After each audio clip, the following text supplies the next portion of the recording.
again. So Angel. be careful. Oh, no. Or one thing you do have to be careful: don't run over the cord. Everybody does that. You're not the only one. So. Okay. Actually, I will stay true to this.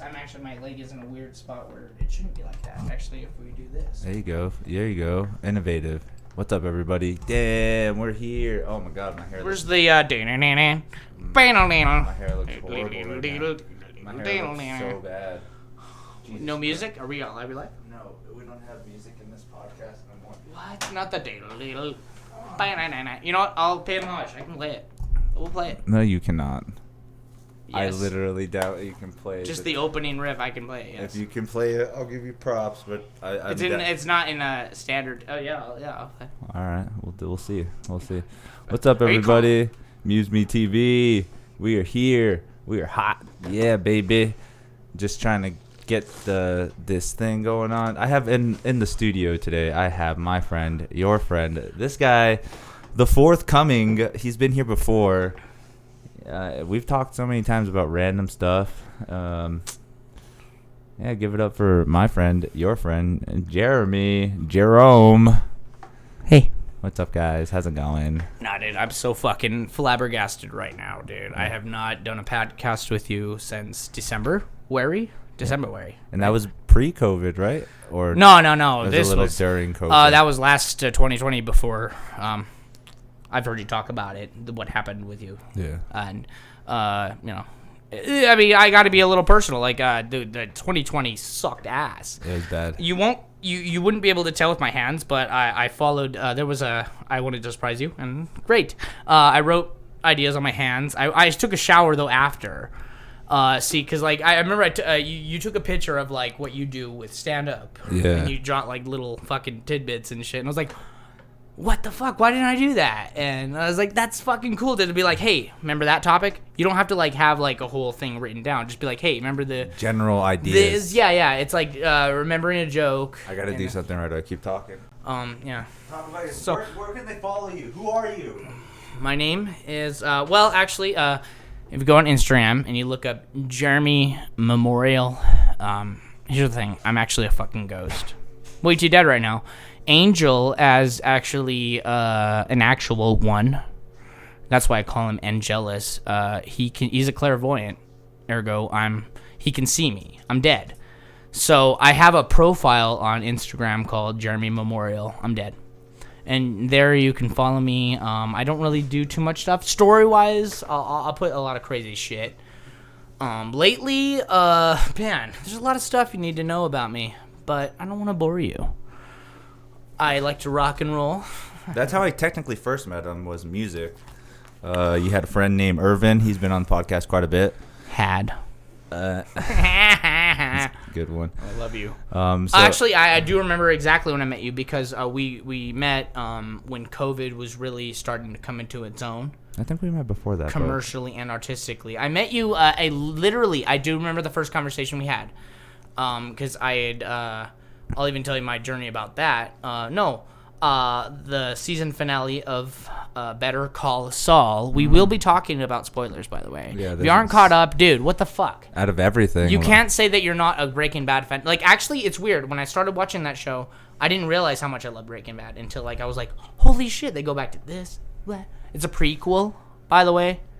Pre means before. Yeah. Where did the term pre come from? I don't know, actually. I always just equate it with fucking like, preempt, pre-existing, It's kind of just a word. I think, like, was that the first word? No, well, as far as I know, it's a prefix of something in the beginning. Yeah, prefix means like the beginning of the word. But where does the pre come from in prefix? What does it make it? I think it's just because, like, when you create a word, like, what comes first in that? Like, so think of, like, a compound word, like football. Why can't you call it a ball foot?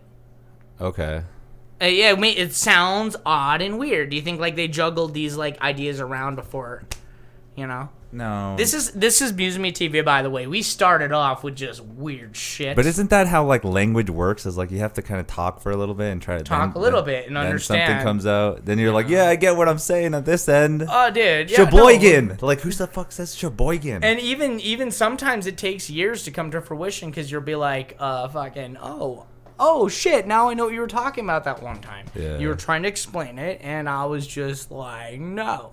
Not having it. Conversations are cool. By the way, let me actually establish myself as his greatest fan. Dude, I feel like I'm fucking way too bright in this. Like, I feel with the wig, it makes me want to be more beautiful. And I'm just like... How do you think women feel? The lighting is so bad right now. Like, oh my God. But then again, Larry was always talking shit. Shout out to Larry. He's a producer of another podcast.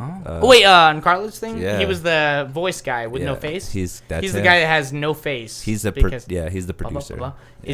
Is he ugly? He's handsome. I bet he's so gorgeous. Oh, dude, he's hot. I feel like I'm like Oh Wayne and Garth when they're about to meet fucking handsome Dan. Oh, I know, right? And they're like, dude, oh, man. And there's this guy who's just like, yeah. How's it going? They're like, fuck yeah, that's it. I'm not handsome Dan. There you go. And they're like, whoa. We're gonna call him. But I'm just gonna be overly hyped. I want to meet this guy.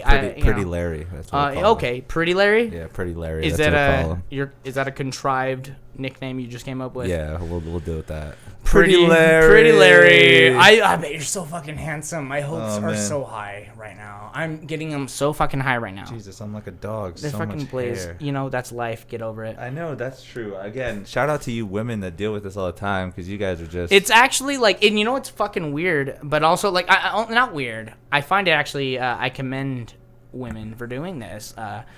You know, how they dress all like, you know, the short shorts and, you know, midriff and shit. And it's cold as shit in winter, and they still like go out there in the fucking cold. I'm like, dude. It's horrible. Yeah, it's not horrible. If you get mad at us for checking you out, like, I'm like, dude, I don't know. Maybe I shouldn't go there. But I know, like, dude, you're going, like, that's champion level. I'm checking you out because, like, holy shit.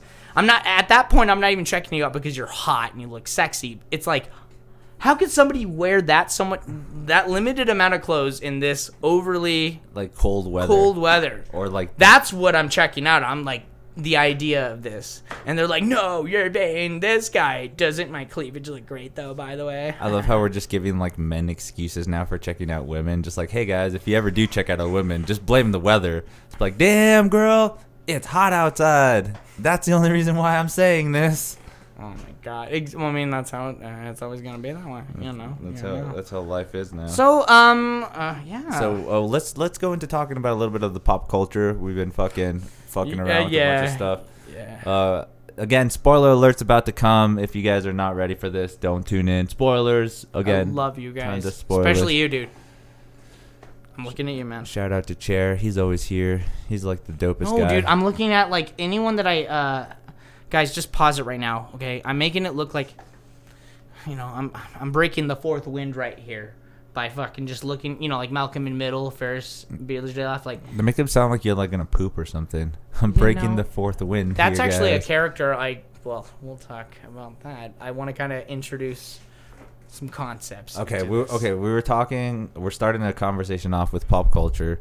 Yeah. You've been following Marvel. You're a big fan. That's actually I just said Marvel is written on my hand right here. Marvel. That was one big thing I wanted to talk about. So we'll start off with that. Of course, dude. What if we didn't do this podcast tonight? What if we really are women? What if we were women right now? Like, what if we weren't born? That's just one of those. There's scenarios. like what I. Dude.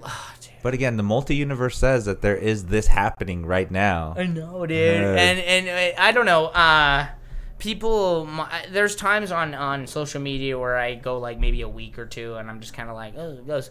But this show, I constantly make like something. I give it a little shout out every week, whether or not I like it or hate it. I haven't really hated any episodes. There might have been some that are like better than others. Yeah, I don't hate any of them either. So honestly, I'm a sucker for like, and I bet you know scores in movies and shows, like the music. You're like, this is so fucking fascinating. I think the Doctor Strange episode had the best score. Yeah. It made me actually like, normally, you know, you'd see that kind of concept like, okay, I don't know, whatever, boo-hoo. But holy shit, I actually kind of teared up a little bit in that episode. I was like, oh man, dude, that's so fucking hard to like deal with that montage. It was so fucking sad, but it was great. Yeah, I felt it, and it was like, oh man, that score, a good score can really make things like even more sad. But you know what I heard of as well too is that's the beauty of Breaking Bad.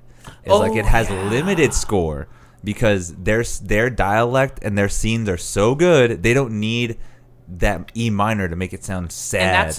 And they don't need the A major to make it sound happy. Like they have those limited noises, like bow, bow, bow. And then all of a sudden they have good dialects, so they don't need some. Because that's one of the as you're developing as a sketch writer, there's one thing that you should come to understand, that again, music does help a lot with the scene. Yeah. Depending on what it is. Oh, exactly. And there are certain times though where if you think you have a really good dialect, you don't want to have music because it will distract from there. Oh yeah, no, there are perfect examples of that. Like there are some scenes in movies where there's no music and it just makes you feel a little more dark and like, holy shit. Again, have you seen the movie The Visit?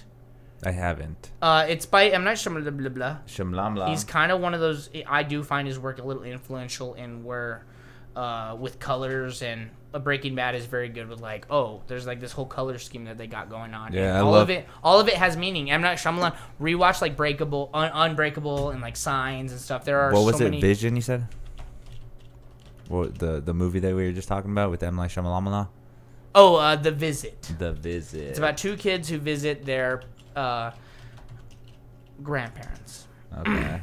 Now, the thing is, the previews. M. Night Shyamalan has had a very big problem with trailers. No, we're not. We'll just look at like trailers are always kind of a big marketing problem. Right? It's a comedy. You gotta understand that. Yes, there are some horror elements, but he promotes it heavily as a comedy.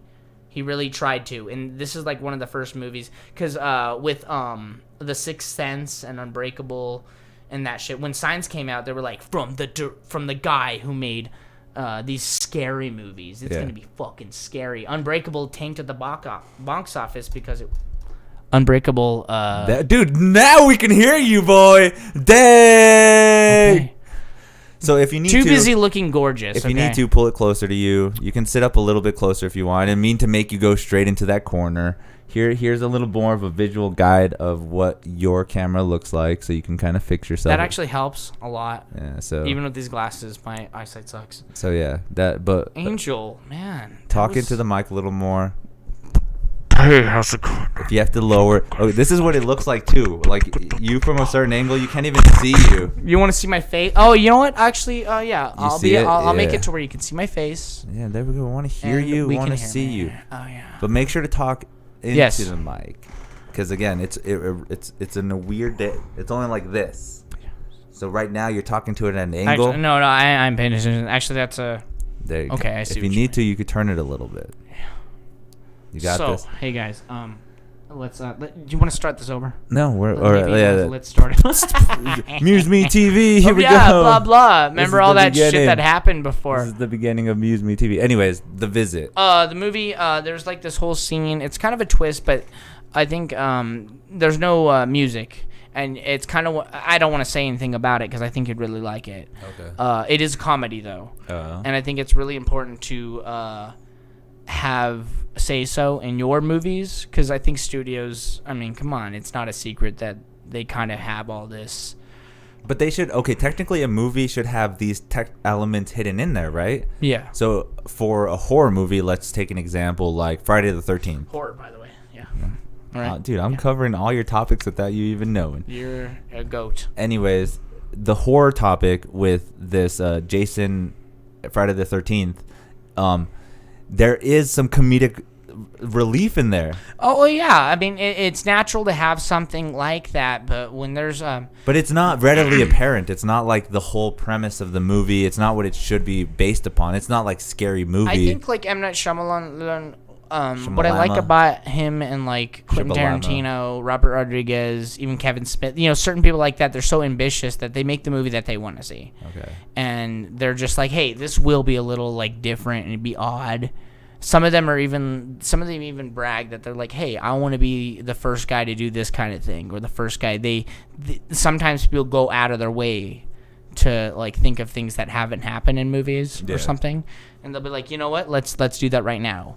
You could say that with Wes Craven, Sean Cunningham, Tobe Hooper, Michael Bay. Yeah, well, I do like. I mean, like he has a lot of talent. We can talk about him, but like there's this ambitious quality about those people where like a Wes Craven is my okay. I'll talk about some writing in Wes Craven, obviously. Okay. And then with comedy, Harold Ramis. Okay. So name some examples. Examples. Oh yeah. Okay, writing examples. Those are kind of like, if you're talking about people like in the 60s, 70s kind of stuff. Wes Craven for horror, Harold Ramis comedy. But like again, Mel Brooks. What are some works that they've done? Oh yeah, I mean Wes. I mean, if people don't know, I mean, that's his why you're first here, movie, dude. People his don't first know. Movie. If you don't know a guy named Wes Craven, his first movie was called The Last House on the Left, and it really, I don't know if it tanked at the box office, but it was so fucking disturbing, and it's so fucked up. It was also directed by Sean Cunningham. Wes Craven and Sean Cunningham are a brilliant. Yep. Those are some very fucked up characters, and it's about two girls who get kidnapped, raped, murdered. Very touchy subjects. There's like Wes Craven did not give a fuck about like things like, dude, we gotta like this movie people will talk about it. So like, yeah, he was going a little over the top in his early days with Sean Cunningham came up with Friday the 13th. Wes Craven came up with Nightmare on Elm Street, The Hills Have Eyes, Under the Stairs, People Under the Stairs, and shit. A lot of fucking movies, and there's some great, and to me, like, I don't know. I feel like it's important to kind of take risks. I feel like nowadays it sucks because, like, you might be a little iffy. Like, is this going to offend somebody? But it's like, why should you, like, hold back? You got to kind of take that risks. People will hate you. People will talk shit. George Carlin got arrested for saying 7 words you can't say on TV. After his whole fucking iconic show, he got arrested for saying those words. And then the first time I ever got introduced to George Carlin, I love about the podcast, let me just kind of break a little bit, is how we just talked about this, horror, fucked up subjects, and now we're here. But the first time I ever got introduced to George Carlin, stand-up comedian, by the way. You're awesome.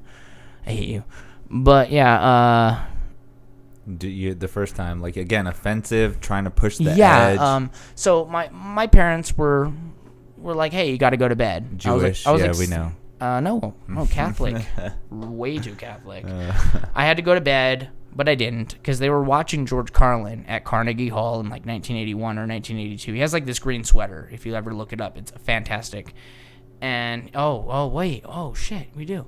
But no, I didn't go to bed. I actually kind of snuck. I like sat by the room and listened, and like the whole ending is like this long list of every possible cuss word imaginable, because he got arrested for those 7 words, and within from the time he got arrested and the time he did the Carnegie Hall one, things were safer. You were allowed to say certain words and stuff. So he decided, you know what? I'm going to say every possible. He has this long fucking list, and I didn't want to miss out on that, So I disobeyed my parents. Oh, if you guys are listening, I did that one time. Carnegie Hall? It's that green. Oh, right? Okay, yeah. It's like this, turquoise-ish. Okay, that is kind of the one.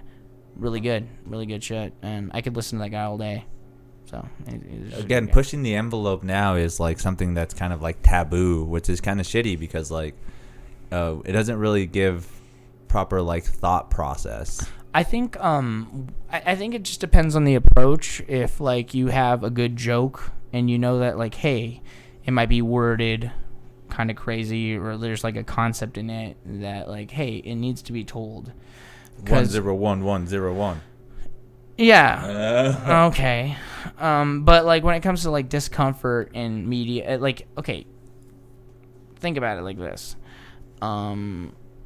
There's probably a lot of. Do you watch Dexter? Yeah, I've seen some episodes, but I've never seen the whole thing. Okay, I mean, just an example of a Killer of the Week episode. Nothing plot wise. There are episodes where, like, the killer that he's after is doing some really despicable shit, and it kind of makes you feel a little like disgusted. I like that kind of stuff because it's unsafe, and then you don't get that payoff unless you have that kind of like disgusting feeling inside you. So when Dexter, when they're on his table, you're like, okay, it feels like more of a payoff because you had to deal with that like disgusting uncomfortness. And so I think like you have to go into that territory in order to have like a big payoff to have a good episode. And a lot of movies and shows nowadays are kind of like, no, we can't go there. I was like, well, if you don't go there, you're not going to really have a good payoff. You got to have like a despicable character doing some fucked up shit. You know, you got to, have him do really bad shit too, so that when he dies or gets his comeuppance, it's like, oh, that was a good episode. You feel that reward. It gives people like more incentive too to like kind of understand what's going on with the character and stuff. Yeah, like that. yeah. It's crazy. Like you don't really expect anybody to do something like that. You don't think that way. And it's always more of a payoff when the character did something so fucking unforgivable, like Todd on Breaking Bad. Someone's Snapchatting me. I'm not gonna answer. I know who you are. Oh, that was you? Okay, I thought that. My phone on that amplifier. But you know how Todd's death on Breaking Bad was, there's a character, blah blah. Yeah, why was his death so much of a payoff? Because he killed people and he was just so malicious about it without knowing. Yeah. So when it happens, you're like, wow, the payoff is more amazing because I had to kind of why is he still alive? Why the fuck is he still alive? Yeah. You know, it's kind of like you hate that feeling until that person does die, and then you're like, oh, okay. I wouldn't have had that feeling if I had to, it's so I think you got to be unsafe sometimes. You got to like be like, should this character murder a child in this show? And they're like, oh, that's too but we got to establish this character as someone hateable.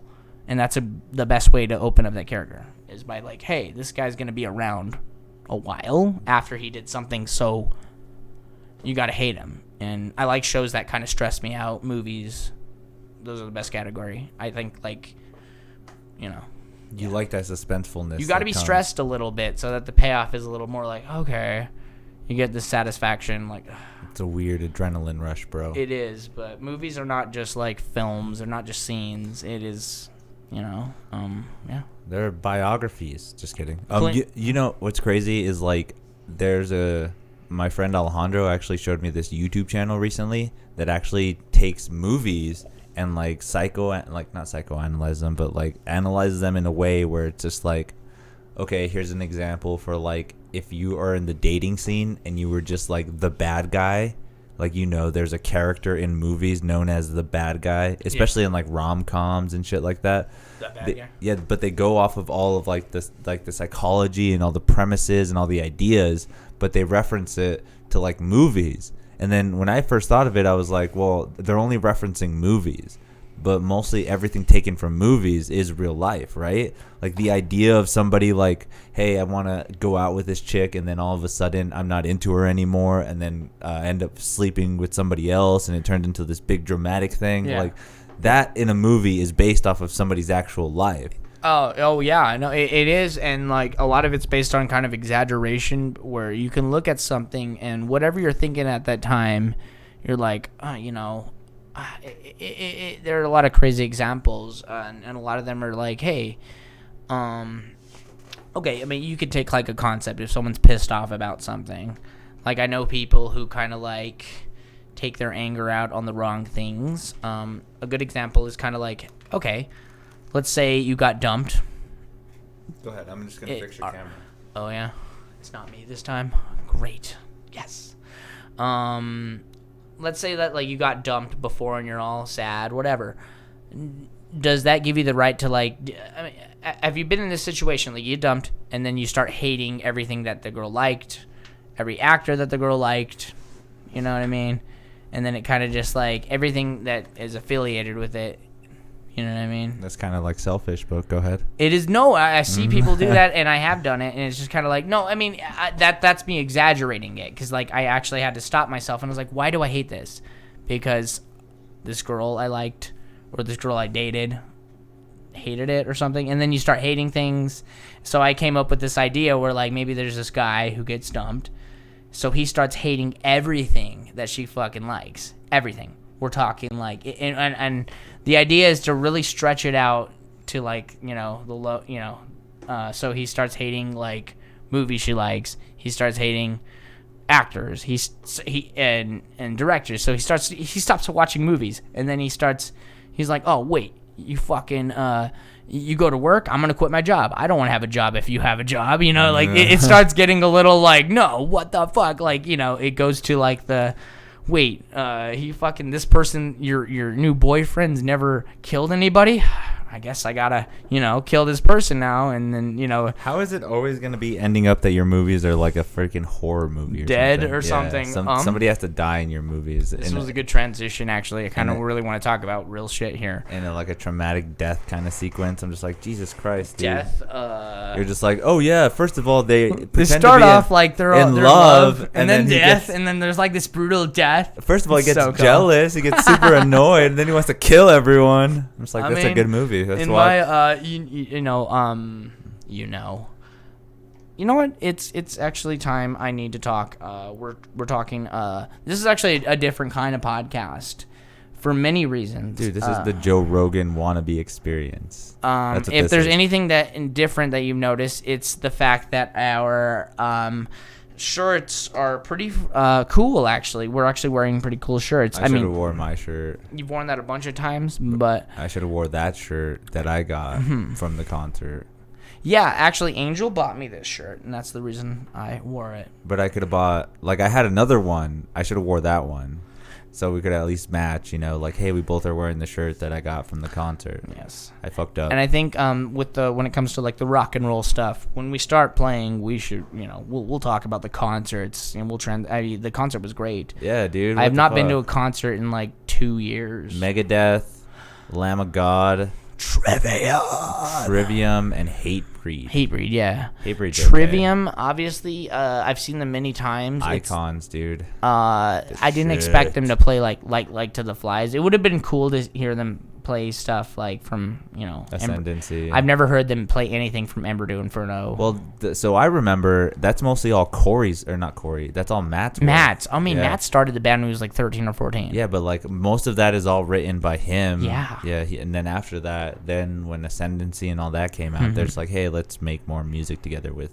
I can't believe he's been with Corey so long either, too. That's cool. Oh, yeah, and then Corey has like a good 15 years on him, if I'm not mistaken. Maybe 10. I don't know. I'll look it up sometime. He's a little bit older. It's kind of like sometimes it's a little harder to work with someone who is technically better than you with certain things, but when it comes to songwriting, like Matt Hafey, we love you, man. Yeah, he's a beast. Like just everything about him is so fantastic. He could be bald, he can have long hair, he could have that Papa Roach look from the Ascendancy album that was like weird looking. I was like, Papa, with the bandana. Yeah, I was like, what's that about? And I was like, okay, yeah. And then I don't really like watching the videos only because they're short, and you can tell when the video is short because it just like dun, dun, dun, dun. It's kind of like short, and then you just start singing. And then they kind of like jump to the open fire on the sun. And like I was like, wait, what? It's an edited version. You can tell that though in the video. I was like, I don't like that. So I just don't. Just that. That was a cool. I can't remember how I was introduced to Trivium the first time. Do you remember how you found out Trivium? So my second concert was the Family Values 2007. And they were there, and I had heard like Light to the Flies because there was like this funny video that this guy showed me where he was like fucking up the words and stuff. Oh, but I liked the riffs and stuff though. Okay, was it like making fun of like Opeth? They've done that for years. I'm not surprised about they just kind of like replace words. If it's the same video, I'll just be like fucking. And then Declaration, I fucking love that song so much. It's like the last song on Ascendancy, Declaration. It was Pull Harder that mine was. Okay, I heard like Light to the Flies though, and I loved that song. I was like, there's a lot going on in this song, and there's a lot of riffage and like melodic stuff, and I know portions of some of the solos. But yeah, so 14 years ago, this was the one that I was introduced to. Okay. But I won't play it too much. But this guy really hated Trivium. He's like, oh no, a lot of people do, and it's so weird. I'm like, they are so fantastic and influential, in my opinion. And as he's going along, it's just misheard lyrics. Yeah, I think that's exactly what I saw when I was a freshman. Better than your stupid emo one, but yeah, say like better. Oh, okay.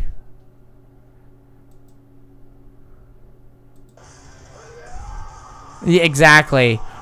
Gas pain. Why? That's so crazy. Yeah, that's how.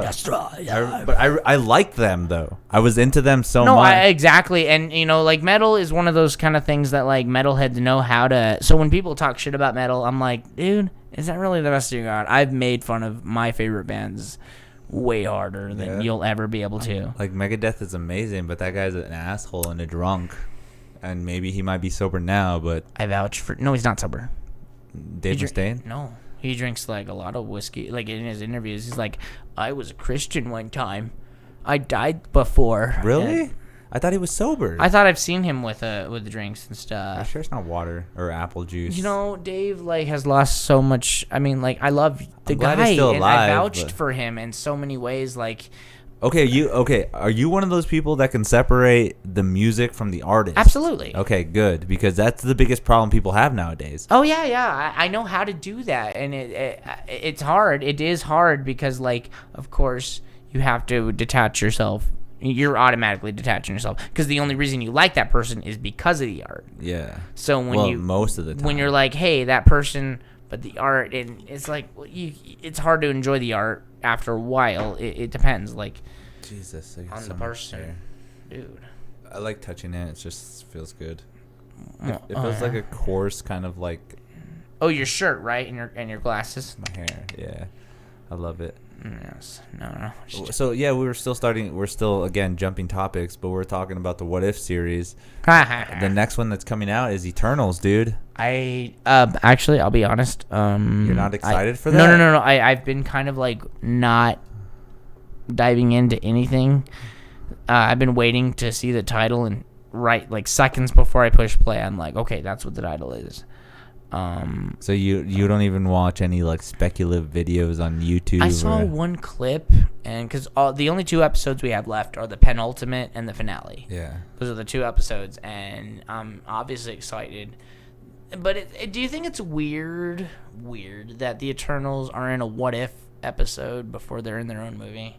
Because this is how we're being introduced to them, if that's what you're saying. I think but that's not a bad thing though, right? I feel like I would like to know what the movie presented, because like you got to be like, I don't know. I mean, who knows, man? Maybe this is different. Maybe they're kind of like gambling a little, like, hey, let's do this right now, and if it doesn't work, we'll just cancel it, like the Inhumans. Are they going to be on the next one or the following episode?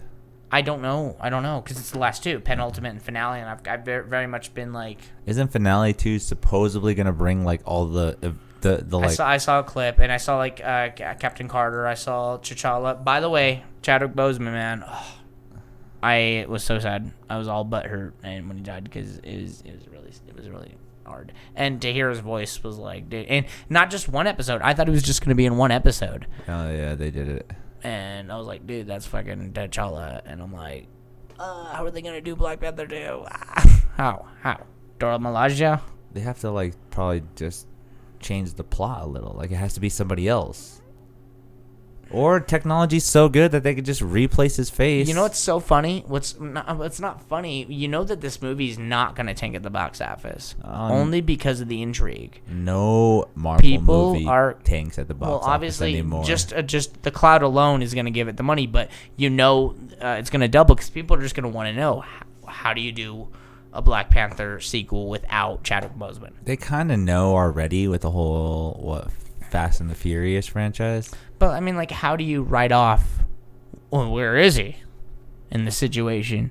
You can't say he died. He got wiped out with half of the universe. Like, that whole arc is so big that, like, if he was able to come back to life from that, it's like, oh, yeah, and then he came back to Wakanda, and then someone stabbed him with a spear, and he's gone forever. I don't know what to tell you. It's like Dragon Ball. Like, you can't get wished back twice or something. Maybe technology is just so good that it's just going to be face swap. I feel like they said that they weren't gonna, replace any, I don't know, dude. We don't know. Again, we haven't seen what. I feel like they're jumping. I think they should wait a year or 2. But they have a whole 5-year plan. What? Don't die? For what? Yeah, that already didn't work. But you don't. But no, Marvel. I know. does. That was like a Big Daddy reference. He's got a fucking 5-year plan. What? Don't die? And I was like, oh, that was fucked up. But no, mean. That's mean. I'm sorry. But no, that was really sad. I'm just trying to think about how they're gonna do it. And then the Spider-Man trailer. Do you think that spoiled a lot? I guess the fact that we know that it's a multi-universe kind of thing that's going to happen. But they've been teasing that for like 3 years. Yeah, but I still don't get exactly... I hate that Doctor Strange is going to be in it mostly. I'm actually a huge fan of... Because, see, the thing is... I'm a big fan of Doctor Strange too, but I feel like, again, he's like a big part of why everything's going to happen. Yeah, and, I mean, they are humans. They started off as humans, so they make decisions that are impulsive. And, you know, it's okay, but some of it's just like, we just need to make them make that stupid decision to get the plot, moving. And I think that's kind of weird. I've wanted to see, because Infinity War and Endgame, I was like, okay, yeah, Spider-Man and Doctor Strange are in the same movie for the first time. That actually I was looking forward to forever because Stan Lee didn't create both of those characters. Yeah. Stephen Ditko. And so I've read like 50 or 60 Spider-Man comics. Like I had all the old ones, so I know about his life. So like there's 2 annuals. There's like the Sinister Six annual, and it's so fucking ridiculous how they approached it. And I was like, what the fuck, man? Hopefully the movie they just jump his ass, just all 6 of them just jump his ass in one scene. I'll be like, cool, fuck yeah, the comic. But the second annual was him teaming up with Doctor Strange. Spider-Man and Doctor Strange team up in this second annual. So Stephen Ditko got to go all nuts and shit. So I've been wanting to, and then remember it is that story where he where he like wants Doctor Strange to make everyone forget. That never happened. I'm totally open to originality in it. Like the whole Aunt May cliffhanger was just like, oh, she knows about Spider-Man, and then she's kind of just cool with it. My problem is like undermining the cliffhangers, and I watch a lot of TV shows where like, do you watch Supernatural? I've seen it, but I'm not into it. A lot of the finales have like these fucking high stakes situations where you're like, holy shit, how the fuck are they gonna get out of that? Oh my god, I can't wait for the next season. And then they kind of just undo a couple things in the first episode of the next season. And you're like, oh great, you just wanted Sam and Dean in the car driving together within the next 2 episodes. It's like, what the fuck, man? That was so underwhelming. You set up this big fucking like, holy shit, yes, I would like to see how they handle this, separately. But, you kind of just, I felt that way. And I feel like they're going to do a couple things with that. I have some predictions. If it doesn't happen, like the Gamora problem in Guardians of the Galaxy. So remember her arc. The second one left or whatever, right? Yeah, she's just like, I don't know who these guys are. She doesn't know them. And I'm like, okay, that could be very interesting, her getting to know them again. But do you think there's going to be like this gimmick where like someone like Adam Warlock, by the way, still waiting on that. Do you think like someone's going to touch her head or something and she's going to remember all in like 10 seconds? Do you know what I mean?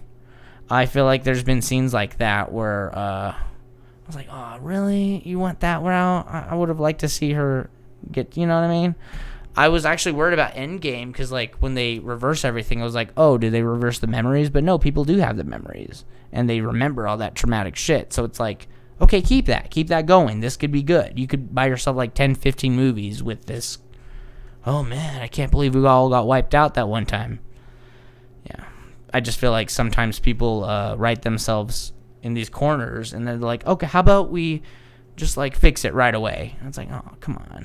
I just don't like that kind of shit. And it's crazy if you do feel that way, because there's like writer's room where there's like 6 to 7 writers. They're probably going over every idea that they can think of, but yet that is the best one. What? Something like that, where they write a character off, or they just have to kind of pass it or something. And then there's like, well, fuck, dude, there's so much shit going on in this movie. Remember that little thing that we addressed in the previous one? We gotta address it. We made it seem like it was gonna be a big deal, and then they're like, oh, just whatever. That's a nice one. I like that you mentioned Adam Warlock because he was in Guardians of the Galaxy 2, right? Or Kind 1? of too. But that end post scene, credit scene. yeah, and, where you just see his and sarcophagus. he played a pretty pivotal role in the Infinity Gauntlet comics. Yeah. And he's kind of the, I mean, if spoilers, I mean, what, the comic's been around for 30 years, 1991. He's kind of like the Iron Man of that comic, just that he kind of has that legendary scene. And there's like a scene where I think it's like Hulk, Doctor Strange, the Silver Surfer, Adam Warlock, and like there's like a few people that are still kind of alive in the showdown, and they're just kind of racing for the gauntlet, and it's kind of a cool showdown, and it's cool. So obviously, going into the movie, I was like, it's gonna be different. Obviously, they're not gonna just rip Robert Downey Jr.'s head off. You know, Iron Man got his head ripped off, just kind of like nothing. You know, and Spider-Man just got wasted early on. So all your favorites are like, yeah. Don't expect Spider-Man in his quips. He's gone. That's what's crazy to think about too, is because our favorites are like the least superhero out of all of them. Like you know, because they're just basic humans with certain abilities compared to like Miss Marvel or Adam Warlock, where they're just literally gods. You know, like that. I love how they do that sometimes, but they did it in the cinematic universe. Oh, did it fall? Oh, shit. Can we get that on camera? Yeah, it's on the floor. No, I didn't see it. Anyways. Yeah, though, but that whole thing where they're just like they don't really portray them as the real, because again, that was so stupid. How, what was it? Was it the end of Infinity? It was the end of Endgame, where like literally Miss Marvel or Captain Marvel just kind of showed up. Yeah, and just destroyed everything. Like she flies through planes. She just like blows up everything. What I know is that like they filmed a lot more scenes with her. And they based it off of the reception that Captain Marvel got like a month before Endgame came out. And even when I saw it, I actually like Brie Larson. By the way, let me preface this: I think she's amazing. She's a good singer. She's a great actor. She's very flexible, figuratively and literally, with like roles and stuff. And I think people give her a lot of shit when it comes to like the Captain Marvel character, and they don't realize that Captain Marvel's character is kind of a little uptight. It's not Brie Larson. She's just playing a character, and I just think people should stop giving her shit. If they make a sequel and it's going to be... What if it's like Winter Soldier level? You know what I mean? Like, a lot of people gave Chris Evans shit for the first Captain America movie. Like, oh, he's weird. That suit's odd. And then the sequel was like... The Winter Soldier was amazing. I think Captain Marvel could have that sequel. That, like...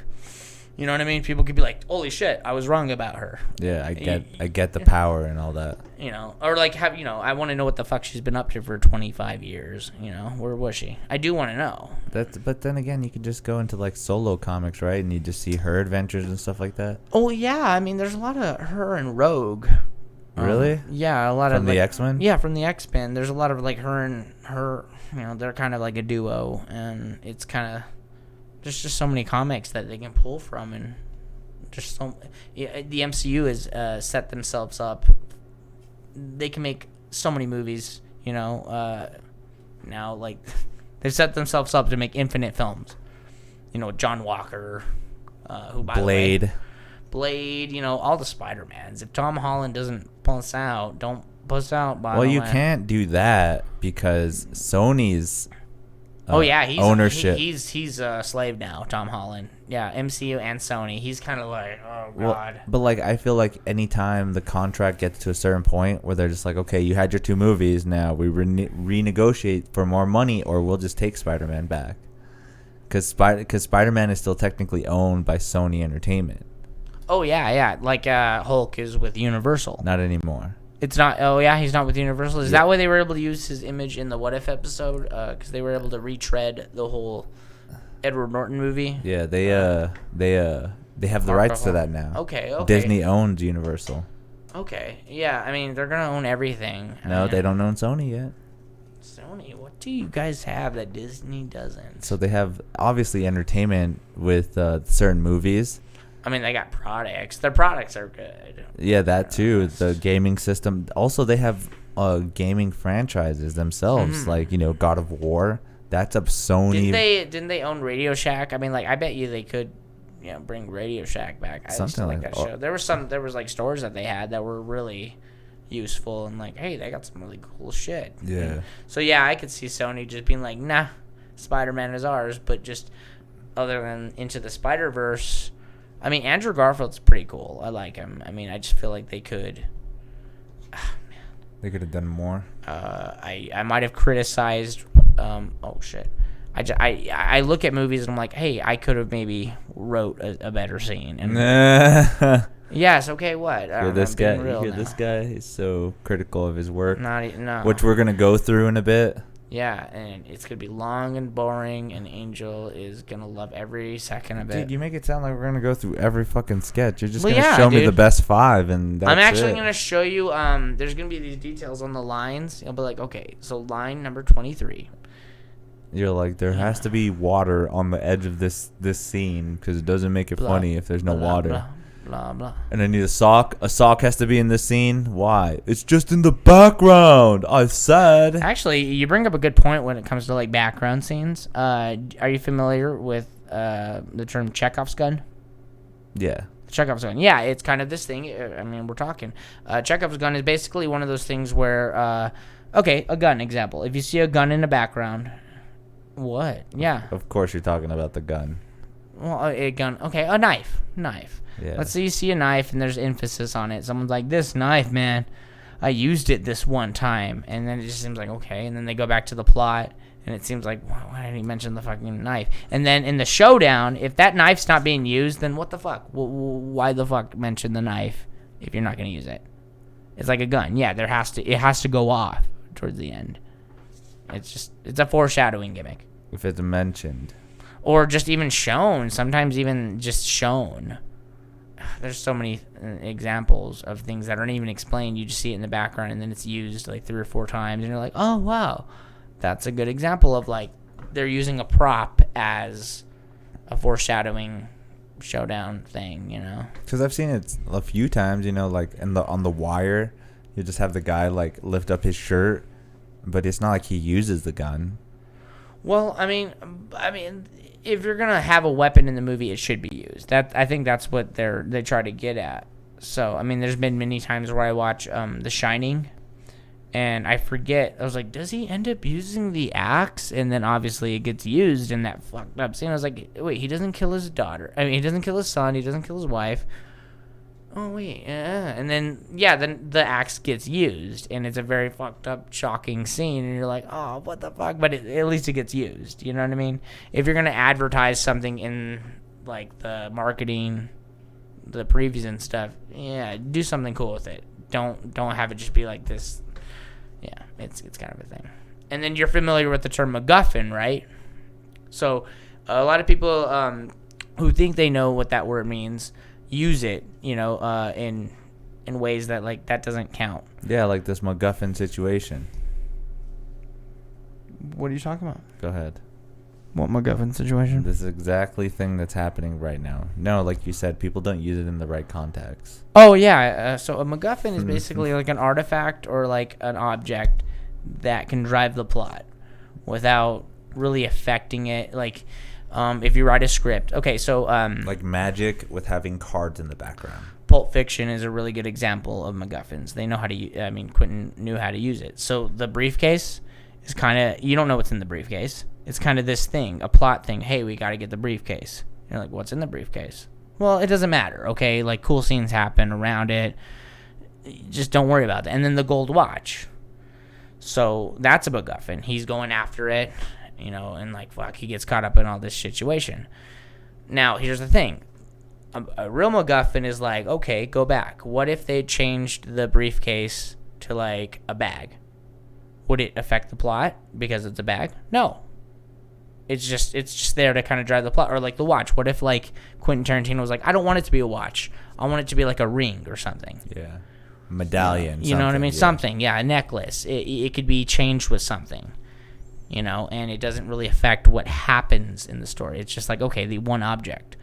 Now, people have referred to the Infinity Stones as MacGuffins. They aren't MacGuffins. They have MacGuffin-like qualities. But they're still, like, centralized in a plot, right? Because here's the thing. Okay, look at Doctor Strange. What if you replaced the Time Stone with, like, the Power Stone in that movie? you'd have a completely different movie. You wouldn't have the Dormammu I've come to bargain scene, which is cool and all that back, because he doesn't have that specific stone. Him having that specific stone is integral to the plot and the narrative. So they don't constitute as MacGuffins unless they're plain objects. Like Raiders of the Lost Ark. The Ark has the qualities of a MacGuffin because the bad guys want it, the good guys want it, everyone's searching for it, you know what I mean? But it's not a MacGuffin because you couldn't just switch the Ark with like a book or something, you know? It would change the plot. So, I don't know. A lot of people are like, you're talking too much. You don't know. That's some like movie history or some movie terminology that a lot of people probably don't understand that can get some insight from it. And it's cool. I mean, like, MacGuffin sounds like a word that, like, you know, you're just, like, going to fight an Irishman or something. Or just something you get at McDonald's. Yeah, can I get a MacGuffin, please? Can I get a MacGuffin, yay. Can I get a MacGuffin? Yeah. I'm from Boston. I need a MacGuffin. Guffin. Can I get a little extra Guffin on that shit? I don't know what it is, but I need some more of that shit. All the Guffin you need, boy. Yeah, dude. A little, little. All right, you come to my store. You come to my store and order some MacGuffin. Yeah. Go ahead. But no, I mean. No, go ahead. You're ordering MacGuffin, and I'm the owner. Go ahead. Order. Hey, yo, man, let me get a MacGuffin. Why do you have to sound like that? You don't gotta sound like that, dude. You just gotta order MacGuffin. Why do you got a question, dude? Sound like well, no. Be prepared. You're a fucking guy. You gotta sound like a regular person. First of all, you sound like some black dude with a blonde wig. What does regular sound like? Okay. Let's do it again. All right. Hi. Hello. How's it going? Welcome to my store. Hey, can I maybe try the MacGuffin? What was that? I can't hear you, sir. So the MacGuffin, does that come with so what's on that? The MacGuffin comes with ketchup and mayo. Oh, dude, no, you gotta stop there, dude. Mayonnaise. I don't like it, dude. What do you mean you don't like the MacGuffin? No, I don't like mayonnaise, dog. We don't change the MacGuffin. Well, dude, we're gonna have a problem, dog. I just don't want it. How about this? If there's no mayonnaise. Now you're from New York. The MacGuffin, yo. Yo, man. Okay, fine. Yo, fuck it. We keep going, bastard. Right. So the mayonnaise thing, I just don't like it. Wait, what do you want? You're at my store. How can I help you? Yeah, wait. I guess I interrupted you. I didn't let you finish what's on it. And that's like a whole new scene again. Hello, how can I help you? So what's on the MacGuffin, yo? Wait, you want a MacGuffin? Hell yes, bro. I saw this commercial one time where like this hot chick was all bent over and she was smashing it in her mouth, and like fucking because of that this guy got with her. So I was thinking maybe could you hook me up with a hot chick? Let's get him 2 MacGuffins. No. I want the hot chick that goes with it. You need the MacGuffins to get the chicks. Well, 2 MacGuffins to go. Okay, so he's trying to get laid. Where can I find the hot chicks? Do you provide them in the back? You walk down the street with both MacGuffins in your hand, and they'll just come to you like magnets. What if they don't? Then obviously they won't. It's the hair. The hair, dog. Angel. We're MacGuffin too much. Then I come back for you. Wait, how do you know my name? My name is Charles. How about this? I take your ID, I find out where you live and all that shit, and then if it doesn't work, I come find you. But then I don't want to MacGuffin you later on. What do you mean? You know, a MacGuffin where I just like, you go into the streets and we just start MacGuffin. That's not what it means. Angel. And here you are, top tier fucking filmmaker, comedian, musician, or whatever. MacGuffin. You're self-proclaimed. I'll give you that. Entertainer, yeah. No. That's why on my bio I always put wannabe entertainer.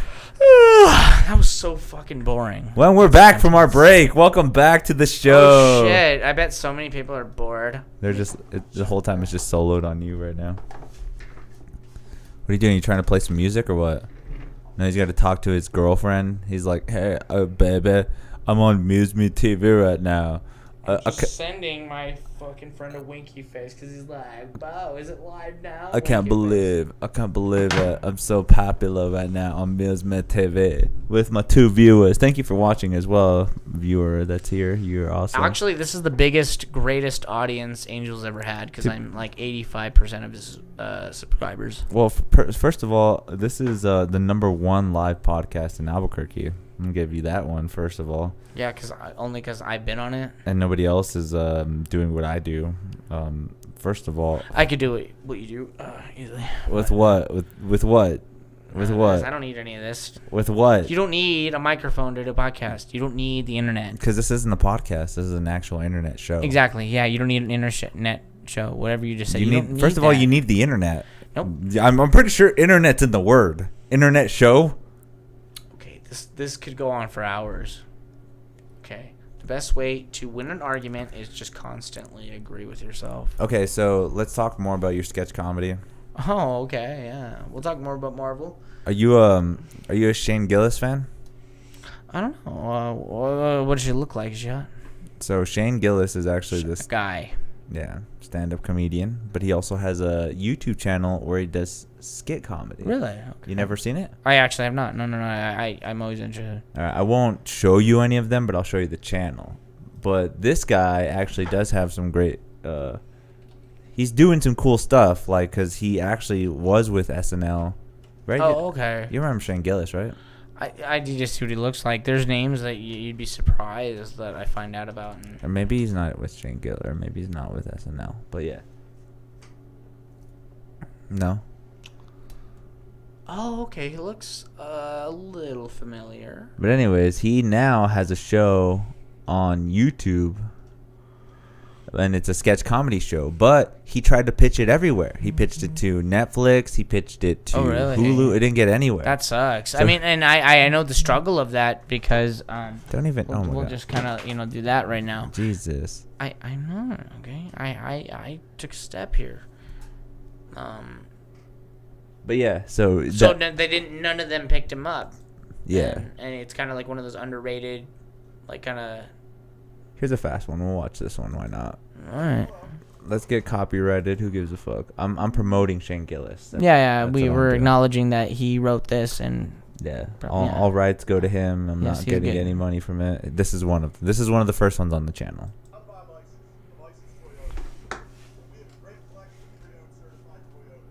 There's one thing I want to make very clear, and it's that we have nothing to do with the terrorists over there in the Middle East right now. And that's why we are the good ISIS.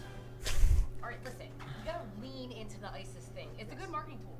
Great marketing tool. I agree with Barbie. I think you should be like, here at ISIS Toyota, we'll behead the competition. Yes. No, we're not doing this. What are you guys talking about? We're not wishing death to any of our enemies.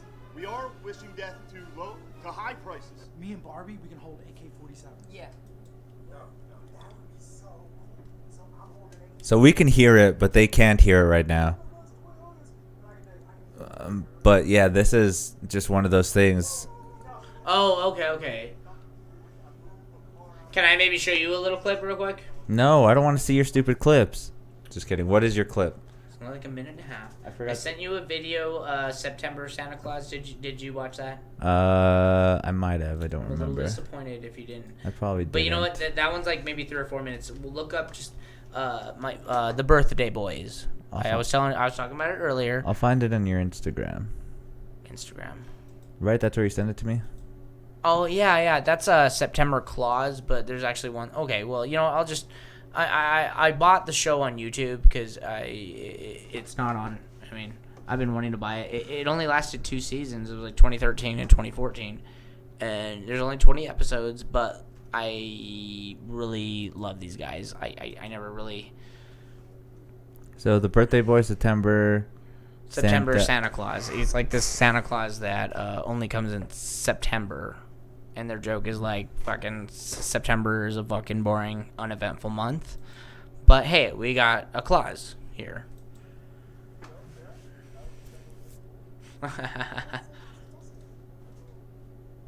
Oh no. What is that noise?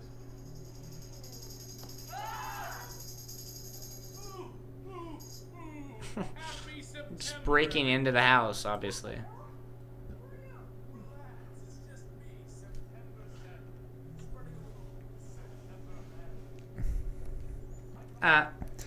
Interesting.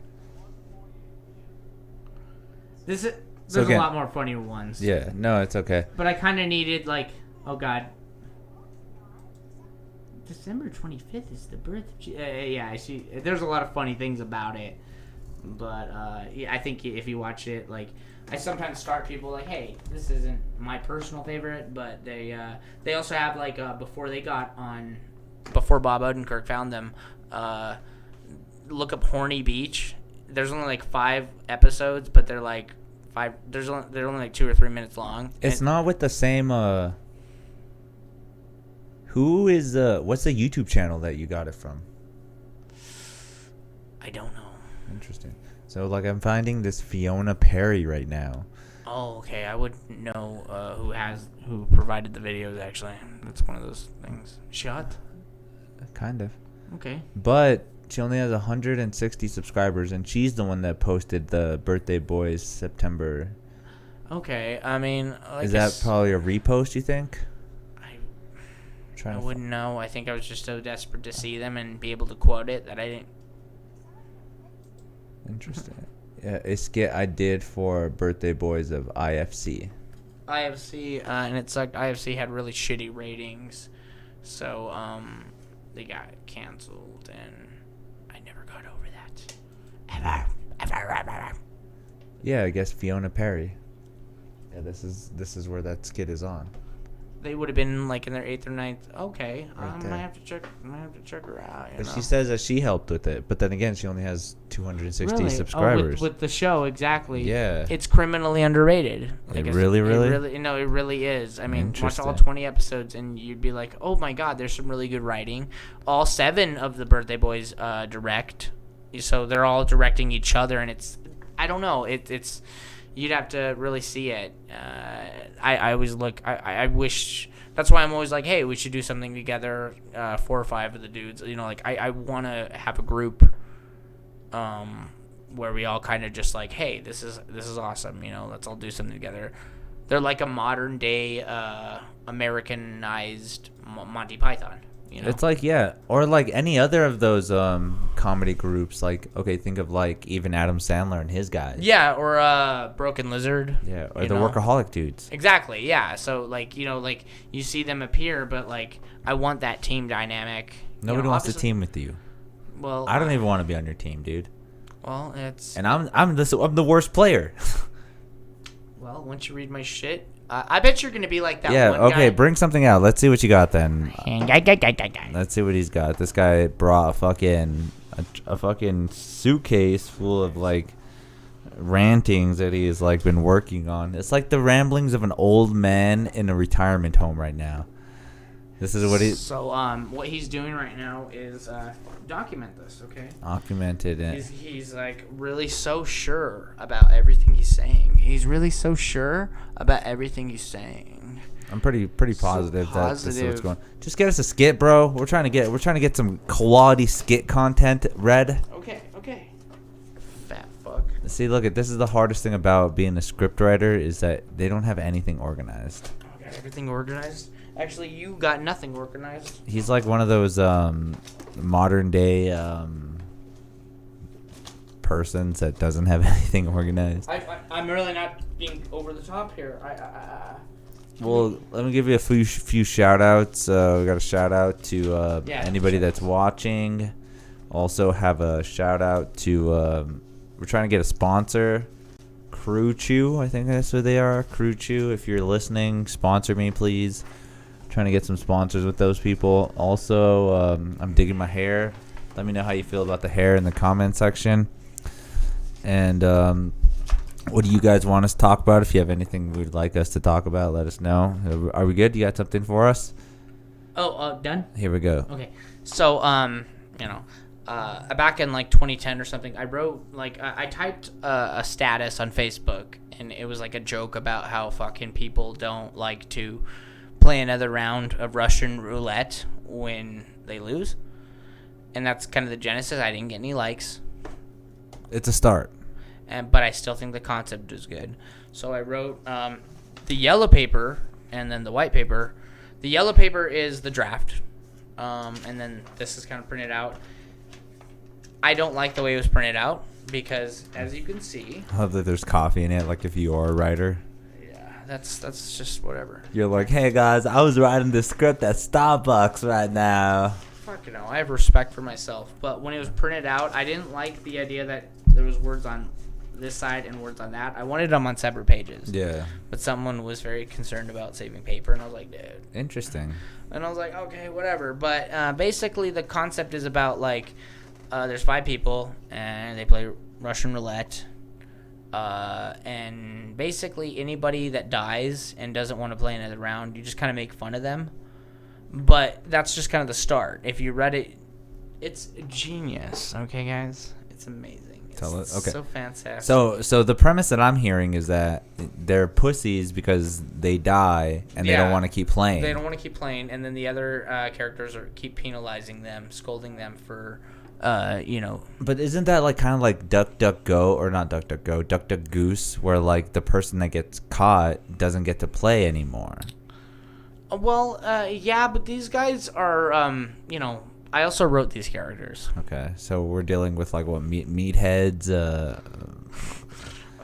Guys who are very happy to not hang out with their girlfriends. They're just super happy that they don't have to. Like us? Why are you writing sketches for us? I just. Oh yeah, because we don't have girlfriends. Just kidding. Go ahead. I got like, that makes one. He puts on his wig and pretends he is his girlfriend. Whatever, man. That's what I do. Hi. Hey. Anyways, so there's Thanks 5 for the people. compliments, by the way. 5 people. You have them written in a certain way that would have them be upset because somebody is not playing anymore. And all their characters are called Player 1, Player 2, 3, and 5. Okay, so describe me 2 of the players. Mainly Player 1 and Player 4 are the most ambitious ones that want to keep playing. Okay. I want to be in the sketch. I personally want to be Player 3. When you read it, you're like, holy shit, that's fucking perfect for you because just the way you talk. And Player 3 is the first one to, die. Not want to play. Russian roulette. So, like, there's 5 people, and they have a revolver, 6 chambers, 1 bullet, and they count it. And, like, the first round, they go through all 5 of them, no one dies. And then they look, and they're like, holy shit, if there was, like, a 6th player, that person would be dead. And they're like, well, let's keep playing. One person's like, nah, dude, I don't want to keep playing. This is dangerous. And then my character would just pick up the gun and be like, whoa, why fucking... So you're the one that does, like, you're... I'm the first one to go. Even though I'm the writer, I don't want to be, like, in the sketch. No, but I get what you're saying, though. This person that's about to shoot himself is the most ambitious out of it. He's like, well, I'll still do it, right? And then I want to be the first to die. Yeah, obviously. So, and the way he does it is just so, like, what the fuck? And his whole thing is, like, they win 1 round. None of them die. Because it managed the odds of, like, okay, there's 6 chambers. Yeah. And all 5 of them managed to not die, and there was like 1 bullet left. And then he gets kind of cocky, and he's like, "Well, fucking why quit when you're on a winning streak?" Boom, and just dies. And then everybody makes fun of my corpse for it's kind of funny. But I wrote that when I was 21. That's my excuse for it being weird. Okay. And again, you can't really. That's the same thing with comedy. Is like you don't know if it's gonna work or not. Yeah, that's why you write it. I think, when you get to the end, I just basically said 1 of them. When you see how ambitious they are to keep playing and the jokes that go with it, and I like I said, this is kind of the perfect sketch for me, and I want this to kind of be our pilot if we ever film it. You know what I'm talking about, but. It would be cool. I just really need 5 people who are pretty funny and stuff. I'd only really be... I there's a couple scenes that we filmed. We tried filming. A friend and Swerve filmed, which is my next sketch. This is just the draft and, so it's all the same shit. This one, not typed out, and you don't really need to type out everything. It's like an illegal pad. This one's about getting an STD through phone sex, and we did film some of it, and then it just never got finished, and that was like in 2016. And it's just, I think there are some funny concept that you could be like, okay, we can stretch this out for like 20 seconds here, 30 seconds there, phone sex, the phone sex sequence should be really funny, but I think there might be some offensive jokes in this. So it opens up with, like, me watching, stepmom porn or something? I am watching a porn. Interior, living room, night. Yeah. A horny retard sits on his couch and turns on his TV to a 900 ad and rubs his eyes with his glasses on. That's another thing I do. I want that to kind of I rub my glasses, you know, like when I'm all blown away by something. So the guy just sees like a 900 ad. Porn star's like, hey baby. And he's just like, dude, I think this would really be funny. So it basically just calls this 900 number, and I would want Swerve to be like the girl on the other end. And, dude, it'd be funny because I'd be like, hey, baby. And it'd be a funny, like, 30-second, like, fucking, you'd have to hear his voices. You know, describing it is impossible, but obviously. Exaggerated coming scene. Not like you don't get to see my dick. Sorry. But he's like one of those actors. What? He's just a stunt cock. Yeah. He's like, bring in the stunt cock. It's like, all right, I'm ready. Chota boy. Butt fucking.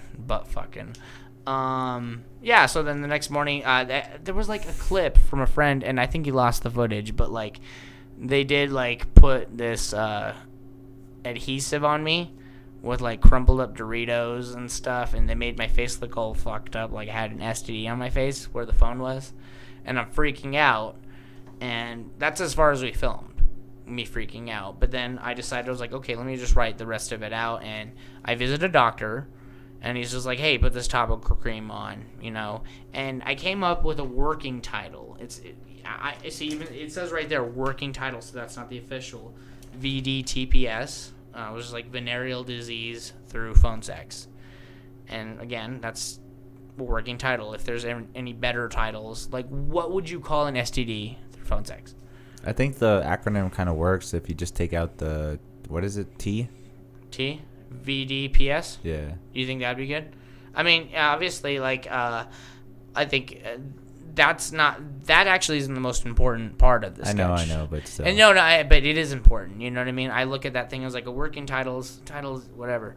So he puts on this topical cream, whatever. His face is all healed and stuff. So he decides, well, I'll just stick to internet porn. So you hear porn star, and there's actually a really funny line of like, I listen to porn dialogue. Oh, dude, actually, this whole thing is good because even before he starts having phone sex with the girl who gives him STD, the operator, there's an operating scene where he's like, you have reached 1-900 fuckheads. Oh my god, this is offensive. For fags, press 1. For dykes, press 2. For transmaphrodites, a word I came up with, by the way, press 3. And then this one, for middle-aged women that's overweight who can at least sound like a barely legal twat long enough for you to pre-ejaculate, press 4. And then the guy's like, all right. You know, I'm into. Oh, fuck yeah. And it's just obviously, like, it's ridiculous. He comes, but the porn star at the end, because he decides, okay, no more phone sex. I'll just fucking go to the internet. Internet porn, whatever. Yeah. And then, okay, I'll just stick to internet porn. The porn star says, oh, yeah. The porn star says, oh, yeah, I'll do anything to get this job. How about we step into my office real quick? And then the pervert's like, wait, she needs a job, but she has an office? Okay, porn logic, whatever. But then, like, he starts jacking off, and I was like, that little tidbit alone was like, that's fucking hilarious. Whatever thinking about it, yeah. Whatever happens after it is, like, funny, but, like, the computer is just like, you now have one new virus. And it's kind of like a fucking double entendre. Like, you have a computer virus and also an STD. Yeah, and it's just hand just like, and there's like these exaggerated noises that you'd have to hear, which make the sketch. It's the noises, the moaning, the pain, the like, shock and stuff. There are like like 15-second scenes where I'd want, you know, to come and, but yeah. That's what's on my mind. Sex. So those are like one of the two main ones that you've been trying to work out or to at least get done right away. Okay. And then there are others, but those are the ones that I know are like. There's others, but no, obviously, but you kind of like see those as being the first of your channel. Yeah, and people could maybe be like, oh, okay. I also have a sketch about urine, peeing. Do you know? Here I thought about the planet. Do you know how fucking guys pee in urinals? How like they stand every other urinal. Guys are just like, I stand right here. Don't stand next to me. Yeah. Gay. What if there was a guy who just desperately had to fucking pee really bad? You'd have to read it because it's just like, oh my god. And everyone's just like, no, don't fucking pee next to me. And then he pees next to me. Don't pee next to me. He goes to the stalls. It's actually, I think it could be funny. Some of these things, when you describe them out loud, it's like, it doesn't sound as funny as what I'm picturing. But you got to play them out and stuff. Yeah, so he just goes through each stall. There's like a couple having sex in a stall next to people peeing and shitting, because that's a normal and regular thing that couples do all the time, right? Just... And then there's an occupied one, there's one that's out of order, and then there's one that's just like full of shit, so he decides to pee in the sink. There's like 3 sinks. He pees in the middle one. Then someone tries to wash their hands. It's like, dude, don't fucking wash your hands next to me while I'm pissing. Just kind of like, no. And then he gets arrested. just predatory, decent exposure. Sometimes those sketches like, dude, this character ain't going anywhere. Just end it with like, oh, fuck you. Sometimes sketches don't have to have like a great ending. Yeah. Because I heard that too from the Workaholics guys. It's like, people are always trying to make sketch comedy, but the thing that hinders them is that they only make like 1 or 2 a month, 3 a month, when you should really be trying to push one out every week. Yeah. And that gives you more of a leeway where you're knowing like, this is working, this isn't working, this is... my problem, and I think everybody can relate to the whole laziness factor. We just get lazy. And, all these ideas, like I said, like they're all in my head. They're written out. Some are written, but some aren't typed. And then some are like this, and then some are like that. Let me just, I'm going to work something out. Yeah, go ahead. And you need to talk into the mic better. Yes. Just put it a little more to the side. My friends are going to be making fun of me. Like, you didn't talk in the microphone that good all good that time. It's horrible. I got to go fix it for you. I can fix it, man. Don't worry, man. I'll fix it. Like, You're already done what you're doing. man, dude, it's so fucking easy. Easy, dude. Dude, I would have had it fixed so faster than that. There, talk right there. See, this right here is not acceptable. This is acceptable. Okay. Can you hear it? Yeah. I should have known. I know all this stuff, He's talking like he's a white man, people. I know everything about everything. Ugh. All right, what else you got for me? I'm just going to jump a few years. He's like, I'm about to just throw the most racist skit that I've ever made. My script. Oh, what is it? I'm just jumping, okay? This is a 48-page script. This is the draft that I wrote when I was 25. I came up with the idea when I was actually like 20, actually. I was 20 or 21. So I'll just officially name the title. Make sure you date this too. I mean, obviously you're with some copyright. It already says when it's coming out on the web. So if anyone says, "Hey, I came up with this idea before," you're not. Well, I'm not going to tell you everything. It's called Not Another Scary Movie. Hey, isn't that title kind of taken already? Yes. Why are you doing that? No. Because it's not another teen movie. It's not another teen movie, and then there's scary movie. Yeah. What about Not Another Scary Movie? It doesn't. Okay. Oh, you don't like it? I don't. Why not? I think it's too much of a play on something that's already been there. Well, yes. You can think of something that hasn't been done with the same idea premise. Well, this is actually not your typical. It's not. It's not like I came up with this. Like the premise is just a slasher killing teenagers. Not your typical scary movie. That sounds better than not your typical scary. Not your typical stereotypical scary movie. Okay. All right. Anyways, so you've been working on this for how long? 25? 22? No. So like I came up with the title in 2013 when I saw a trailer to Scary Movie 5. Scary Movie 5. I was like, not another scary movie. See? I literally said that. That's where you got the ripoff. Well, yeah. Anyways, go ahead. And a lot of that was kind of just like, but it wasn't. I went with a different approach because there is a difference between parodies and satires, and a lot of people don't know that. Because a parody is kind of like, I mean, there's no official. I mean, there are official definitions, but the way I see it, anyway, is like when you're doing a parody, you want to like kind of put someone in costume. Like, let's say you want to do a Dragon Ball Z parody.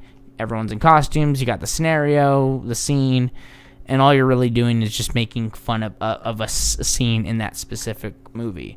Satire with this, what I did was kind of like I did make a list of things that are constantly happening in multiple movies. Not just like, hey, I want to make fun of this movie because it's new right now. I'm like, hey, this always happens. This literally always happens in this area. This always happens with that character. And then blah, blah, blah. This twist is always like, okay, I saw that coming. What if I just literally pushed them all together and just kind of... Everyone has a way of flipping it on their head in their own way. But yeah, there's 12 different characters, and they're all really stupid. I mean, I know that they're stupid. If you're reading this, you're probably like, these characters are fucking stupid. How unbelievably stupid can characters be? But it sounds like it's supposed to be kind of like that, right? It is. It's a comedy first. If earlier I was saying that like M. Night Shyamalan had a big problem with like trailers and how they promoted films. This is a comedy. It is a comedy first and foremost. But I love horror, really, and I just think there are so many things from different decades and stuff. There's influence from like Scream and to like Last House on the Left, Night of the Living Dead, to like Final Destination, even movies like that, or like The Conjuring. I only saw the first one, or like Get Out and A Quiet Place, and I kind of go back and forth. There's like the doll tropes, how like the dolls had like this big resurgence in the last like 8 years. Like, okay, dolls are cool again to put them in movies. Do they have to be good? It doesn't matter, because the cover will be like, well, that doll looks kind of creepy. The Boy was not good. But and then there's Chucky, and I like the Twilight Zone. So there's there's some creepy doll episodes. It's kind of packed. So you'd have to read them like, shit, dude. Okay, we get it, Jeremy. You know your references. That's great. But I know people. I don't know. There's a lot. I said a lot right now without saying anything. But I get what you're trying to do. Is like you're trying to compile pretty much every scenario or every kind of premise that happens in horror movies with your take on it in a comedic way. Yeah, and then of course, but that doesn't mean that the deaths aren't brutal, because I do try to think of instruments of death, and as we were talking, the Chekhov's gun thing, I'm obsessed with that concept, so it does play in factor, even though it's a comedy. People think that like, well, all you gotta do is be funny, all you gotta do is just be whatever. It's easy to make a comedy. It's not, and you gotta put some thought into it. You gotta be like, well, you got to still make some, even though the characters are pretty one-dimensional, you got to give them something to do. So even if a character dies, maybe they're still helping you in death. There's little scenarios where like, okay, that character contributed to the plot. And I really like movies that even if there's like a character who is in it for like 10 minutes, he still does something significant. Terminator 2 is a great example. Because there's a few characters in those movies that don't seem like they do a lot, like but the auntie and stuff like that. The auntie? Yeah, like John Connor's second home. You mean Todd and Janelle, the dicks? Yeah. Yeah. There's like like Woofy. He's like, what's wrong with Woofy? You know what I mean? And he's like, Woofy's fine, but the Terminator's like, Max is the dog's name, but even the little kid who saves his dad's life, he's, when Sarah Connor's about to fucking shoot that dude in the head, and the kid's like fucking around with his car, and he's like, Danny, come on, man. He ducks really quick, and then, like, if Danny wasn't fucking around with his car, he'd be dead, or John Connor's friend with the mullet. Oh yeah. There's these little tiny things where like when he sees the car, the picture, he's like, nah, I don't know who he is, and then he tells John like, dude, there's a cop.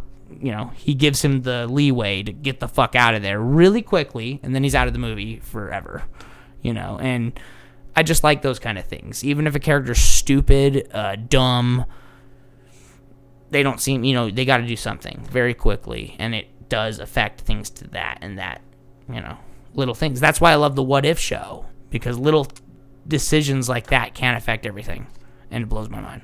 Interesting. What have you done with trying to like submit these, or even kind of like put these out in the ether, like out in the world, so people can know that you do this stuff? As far as I know, I don't even know what you do for a living. Like, I know little of nothing of what you do. Like, have you ever thought of maybe making the script format just right so you can ship it off to Netflix or something? Because again, you have all these ideas and you have all the premises. Maybe you don't have the time to film it. Maybe you don't have the time and the resources to get the actors to do it. But you do have the idea. And if you present the idea in a very formidable way, it might get picked up. You never know. Especially being in this state. Oh, yeah, because Netflix, there's a big old fucking studio. And, okay, if you need to know, I work with doggies. Since 2012. Okay, yeah, okay, I do know what you do now. Never mind. There are producers that come in. I work at, you know, the doctors, lawyers, soldiers. Yeah, you're like a veterinary assistant. And producers will bring in like, hey, we're working on fucking a movie right now. I actually found out that Better Call Saul was going to be a TV show. I thought it was kind of like, oh, okay. I thought it was going to be a rumor at the time, but the woman was like, yeah, and then blah, blah, blah, Better Call Saul, we're working on that. And I was like, wait, what?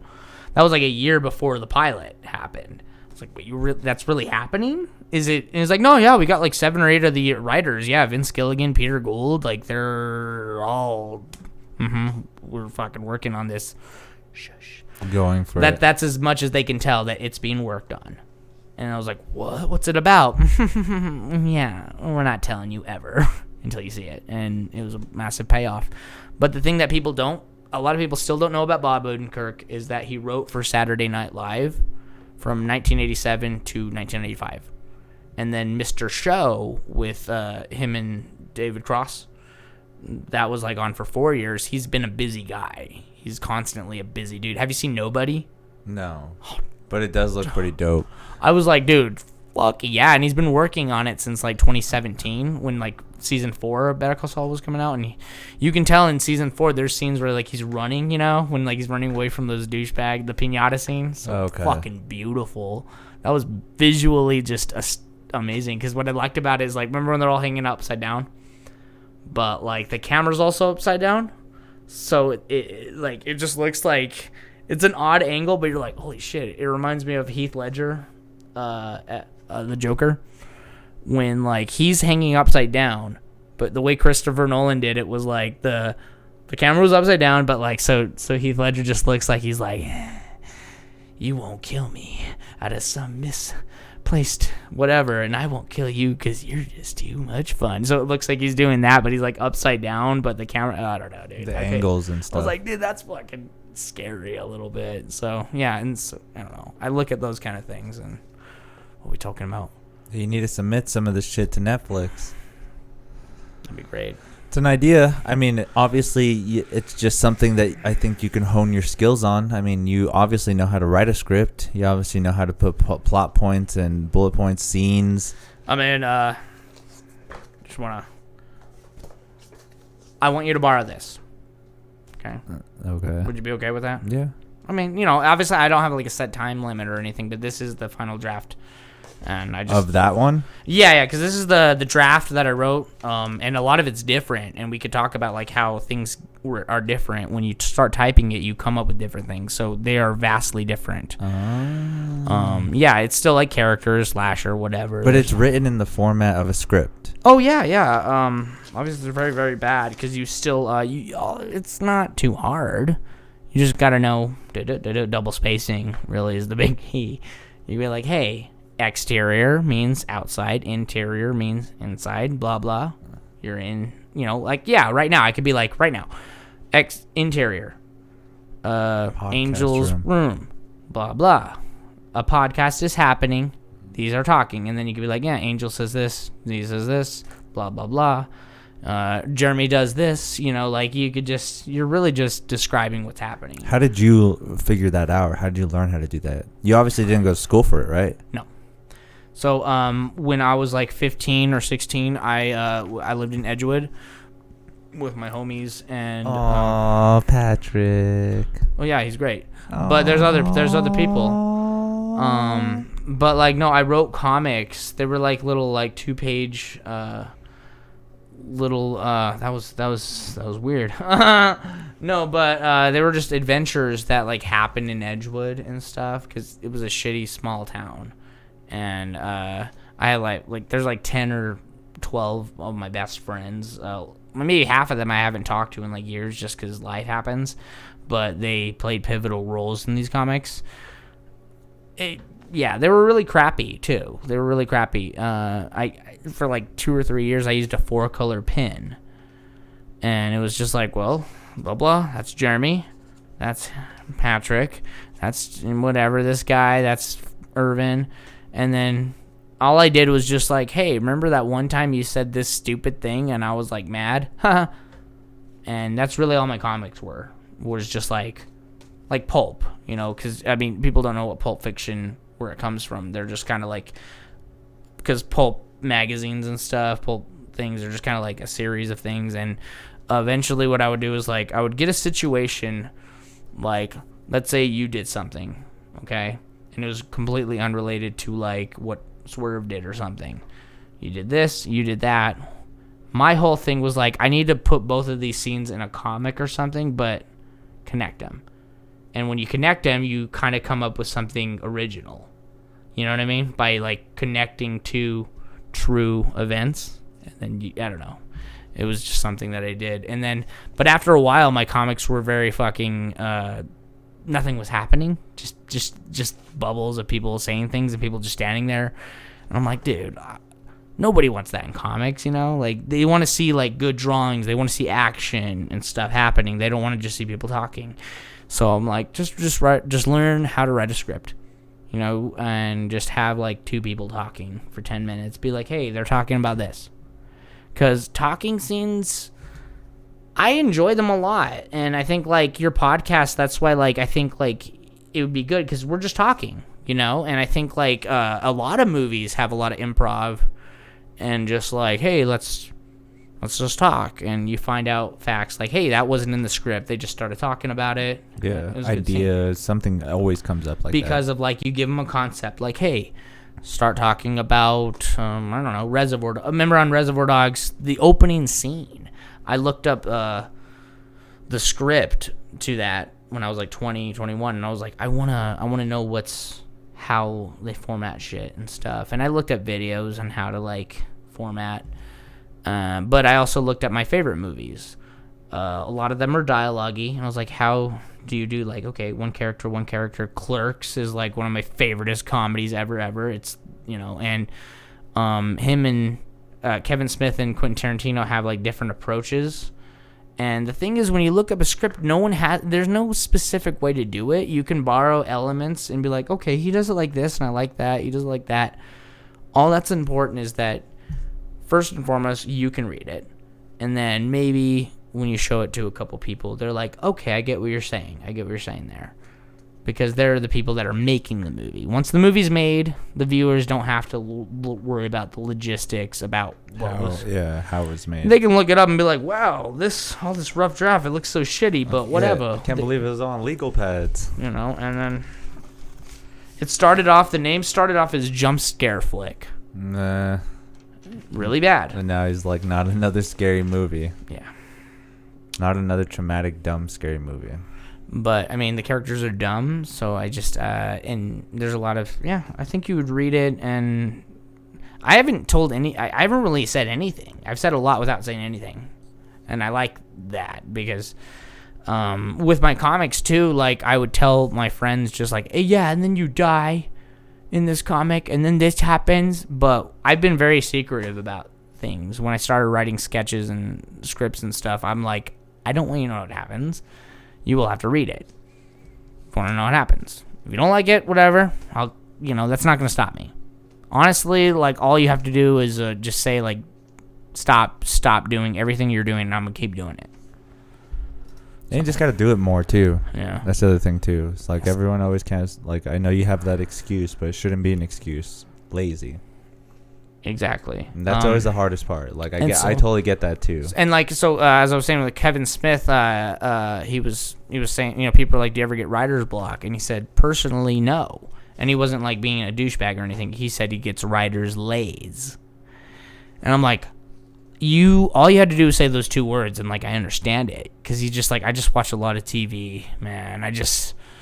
You know, and you just wanna sometimes chill out. You don't sometimes wanna do chilling anything. out is good for creativity. Like Dave Chappelle, oh my God, there was many times where like he would take a break. Obviously he went to Africa for like over a decade, which was great. But like even when he was working on the show, he would take like several months off and just go to his hometown and just live. Yeah, and do some stand up. or not even. Yeah, probably that. But he wanted to experience regular life, because you don't. Let's say you become a celebrity and you don't get to experience those stupid things that happen in your life that are worth writing about. You know, you might have material about, yeah, I was hanging out with this celebrity and musician, man, and this happened, you know, but there's something more personal about, you know, how you started from the ground up. And like, yeah, so Dave Chappelle was like, no, I want to hang out with people and just be a normal person, and gather up you know. So I was like, that's cool, and he seems like he's hasn't gone crazy. So out of everybody, it's important to kind of live these situations in order to come up with shit, because you have to. And that's what's funny about comedy too, is because some of the funniest jokes happen at the most random moments. You just got to be good enough to remember or write them down. Yeah, exactly. And I don't know, like I just it really is just stretching it to the most exaggerated, like, okay, how do we make this, like, super fucking funny? So you take a bad memory, and then you're like, okay, this person was pissed off at something, and then do you do, like, impressions or anything? Because, I mean, you do sing, right? Yeah. Singing is literally, like, an impression. Or if you're, like, obviously covering a song. Yeah. So, like, I think impressions are pretty good. Would you be down to do a couple? Yeah. Okay. I mean, well, I don't know. Are there any like celebrities that you can do like really fucking well? I've always thought about it, but I've never really like pinpointed a celebrity that I can do or something like that. Like it can always sound like I'm trying to do something like, I got some heads on, Adrian. I mean, I think Stallone. Maybe just quoting movies. Are there any quotes that like you really? Because I actually had an idea. I wanted to kind of like come up. This is long term wise, but a Bible that consists of movie quotes. And it's been done. I want a council of guys. And no. I have a different concept for it and my own spin. The name is Reverend Reference. It's been done. That's been done? Just kidding. Go ahead. Angel, you always do that, man. So you're making this thing called Reverend References, but I literally saw Webster's Dictionary has a book out that says movie quotes. Is it? Is that really? Because see, here's the thing. Like, I don't look up that kind of stuff sometimes. There are times where I'm like, is this joke taken? Is it taken? And then I go out of my way to find out if there was somebody that, you know, might have mentioned it, might have said something that was like, do you watch Mark Maron? Yeah, I think he's funny because he's a podcast dude. But no, there was a whole episode about he was like on Conan O'Brien, and he said a joke in a way, and then he catches himself. He's like, fuck, I feel like I stole that joke. God damn it, no. And then there's this obnoxious fucking comedian. He's like, yeah, you stole my joke, and he's making him do chores and shit. It's kind of like, oh, dude, come on. Okay, it was a fucking accident. And there's the thing known as like parallel thinking now. That's That's true of everything though. You can do that in movies. You can see that in music. I get that concept. I feel like the straight up joke thieves do use that as like, I parallel thought. Like you can have a topic and have your own opinion about it. But when it comes to like verbatim wise, like da da da da, and then you just add like this, you know, like the Carlos Mencia thing, you know, or Jeff Foxworthy has been discredited as like all you do is just add a Mexican accent or like a Southern twang to it, and you're just saying the same shit that people said, like, you know. And I think that's what's so hard. I've wanted to do stand up. And I think I just gravitated more to writing and the sketches. And I was like, you know what? People need more of that. and you see it too, like once you start to get into the comedy world and you see like the comedy what you can, what you can't. Yeah, and it's not one of exactly. those things where you're just like, oh, you know, you're not putting yourself down. You're just not a comic, so I'll be a writer. Oh, And- I'm not a writer, And that so I'll doesn't be. mean I have stage fright or anything. I've been on stage, but I think there was one time where you said, hey, go up on stage. And I was up for like 30 seconds, maybe. Yeah, but I guess that counts, but that doesn't count. No. I was a little like, oh, dude, I don't know what the fuck I'm doing. Just because obviously I didn't have anything prepared clearly, and I think like we were just kind of roasting, and my things were in the moment. I was kind of just like, okay, let me just. What are some jokes that I hear all the time?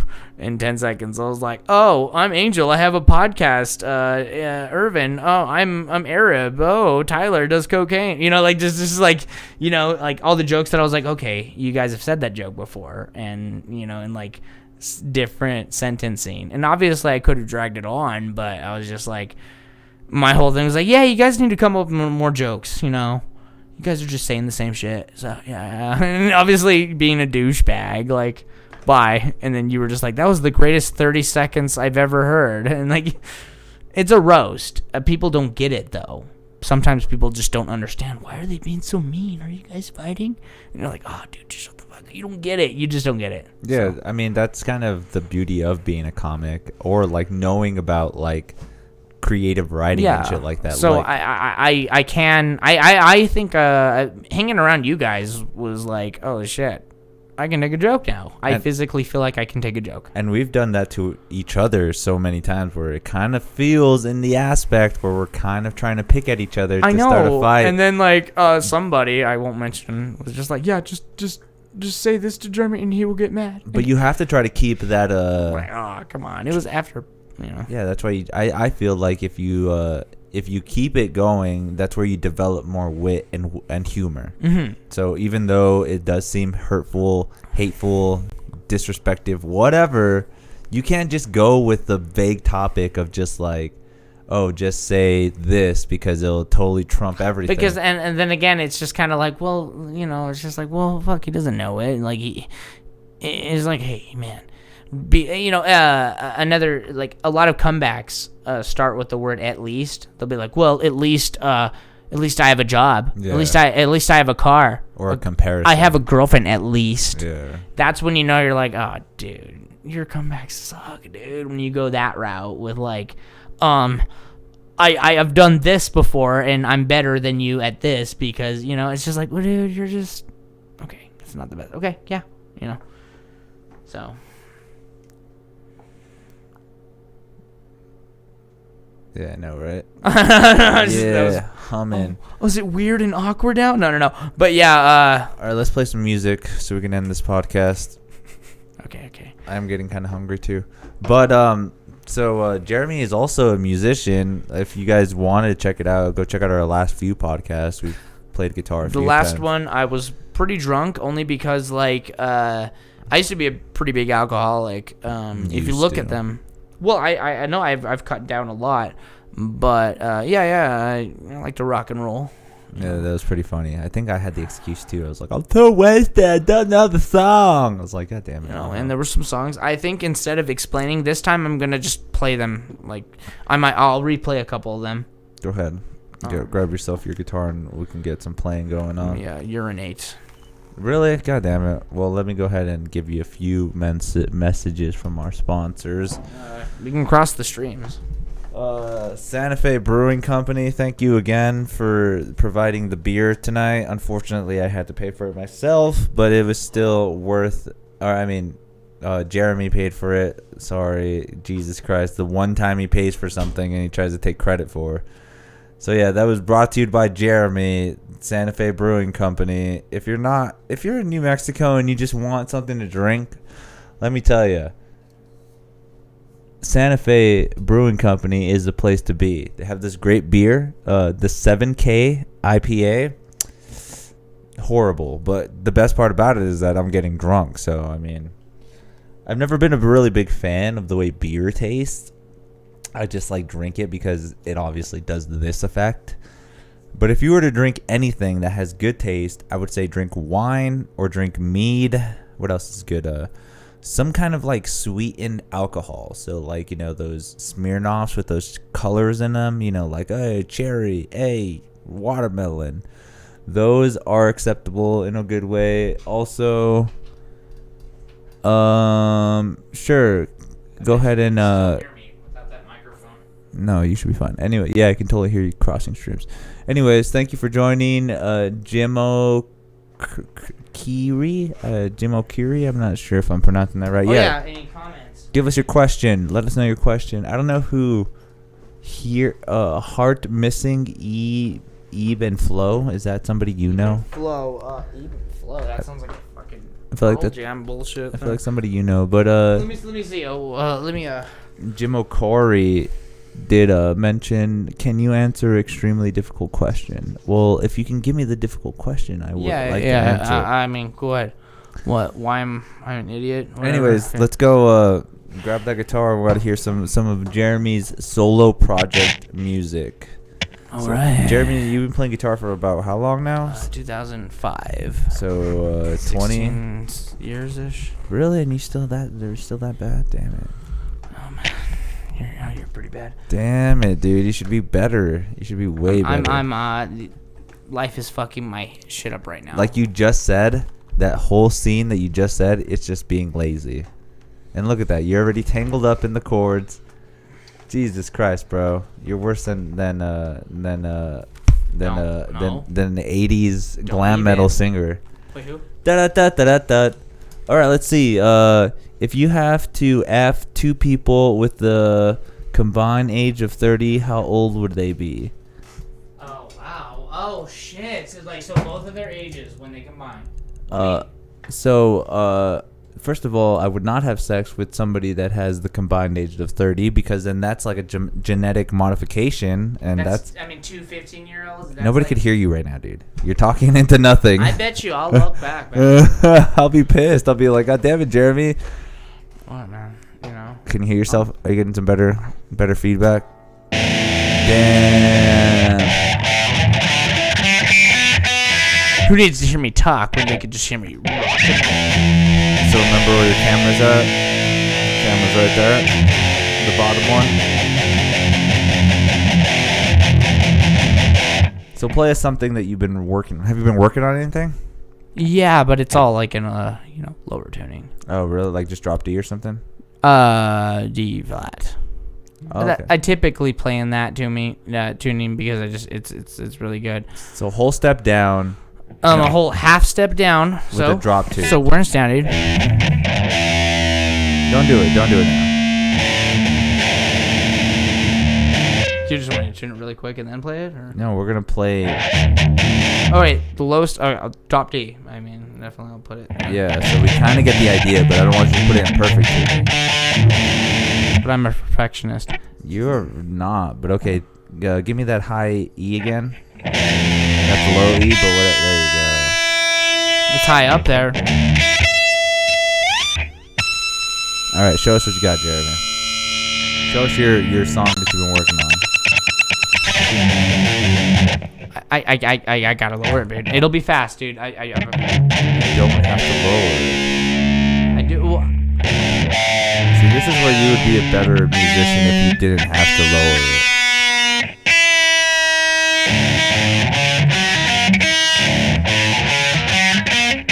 What? That was how fucking was that super long? Okay, see, here's the problem though, is that right now, you know how in the tone on the tuner, when you start tuning, it has you go into the green space if you're in like close to E, right? Yeah, I don't use a tuner though. I'm just letting you know that you're probably like at least 10 to 25 cents off of you. I'm pretty sure you don't have an ear that good.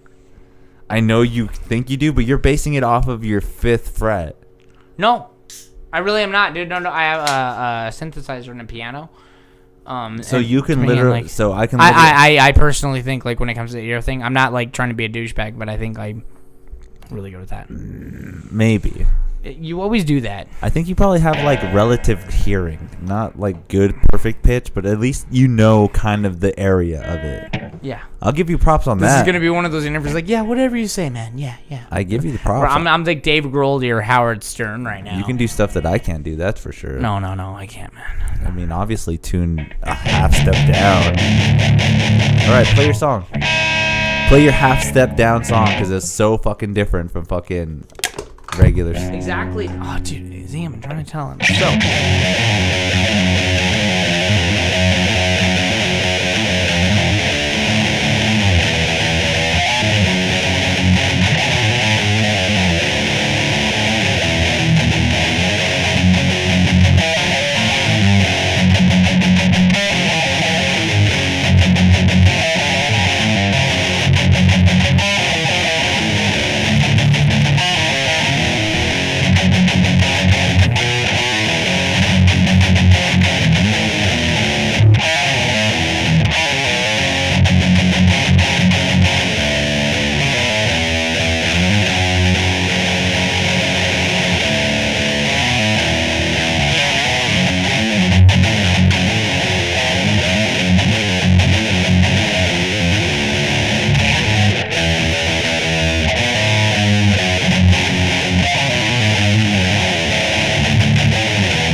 A lot of it's just kind of like looping into the same, like, you know, that's as far as like it stretches, but it's kind of a I came up with it, you know. Like Sounds just like a Trivium song.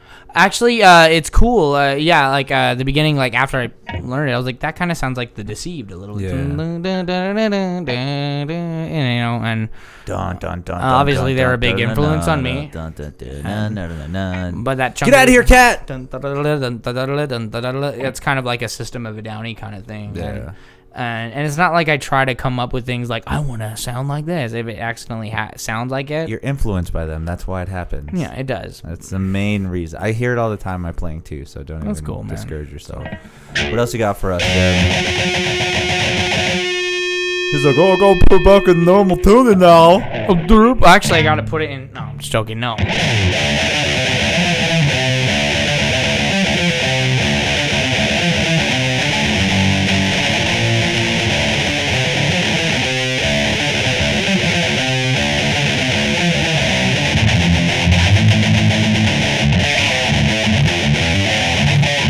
No, look.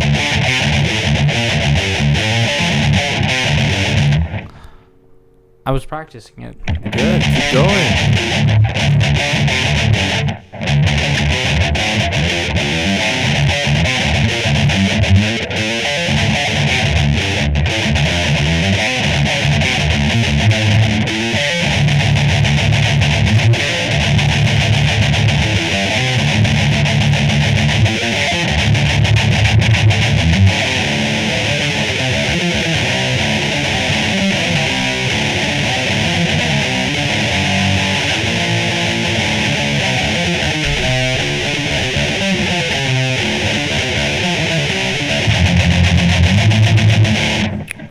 Again, loop riffs and stuff like. I kind of like when songs kind of just end and you just hear the riff kind of fading away. Like, oh shit! If they were in concert, they could really choose when the song ends. So Yeah. You know the concept of that, though, right? it's kind of like, If it fades away, the musician wants you to remember the end of the beat. oh, okay. So if it fades away, but if it just has a subtle stop, that means that the piece of music is finished, so you don't have any recollection of what's going on after that. It's like, you know, when you hear like in Trivium, like dun dun dun dun, and then it just ends. Yeah, okay, I see what you mean. Then you're just like, that was sick. But then there are songs where they just kind of keep like playing. So you're just still in your head when the song's over. You're still like, God, that was amazing. And then yeah, I mean, I love those kind of songs, and I would hope that some of these like They just kind don't of loop. They really don't. But you can at least dream, right? They will. I like that. They will. They will. I mean, Eventually. You're just because I did a couple of podcasts before. Yeah. What else you got for us, man? I'm gonna fuck this entire room up. Have a drink. I see you know how to. I see you know how to like stand a guitar on the thing, but I brought yours too. You're welcome. oh yeah, but can you play it though? No, I don't know how to play it. Oh yeah, fuck, dude! I discouraged you earlier. Yeah, I suck. I was like, man, there's no way I'm ever gonna compete with Jeromy and his amazing guitar skills, especially the way he just like slobbered all over it, and he knows how to tune it by ear. I'm just jealous. I don't know how to do any of that stuff.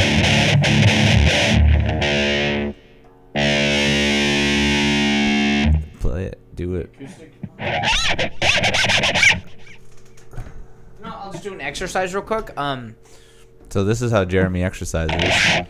So you know how there's riffs that are just like.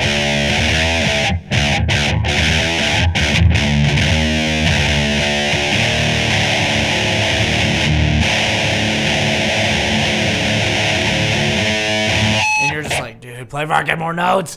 God damn it. I came up with a 10-note riff that goes like. And.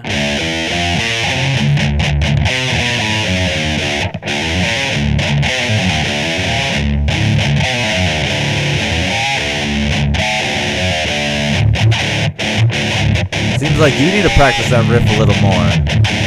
I was just slowing it down so you could keep up. Oh, what? You know what? What? It's an exercise that works all for your fingers, without the thumb, obviously. But just get better at the exercise. and what? Okay, I came up with that a long time ago. I don't play it all the time because I've upgraded. Yeah, like I do it on the 10th fret now.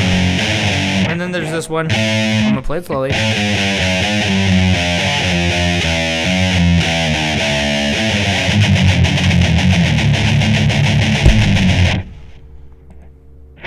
Okay, so it wasn't good. Do you know what that scale is called? Oh, dude.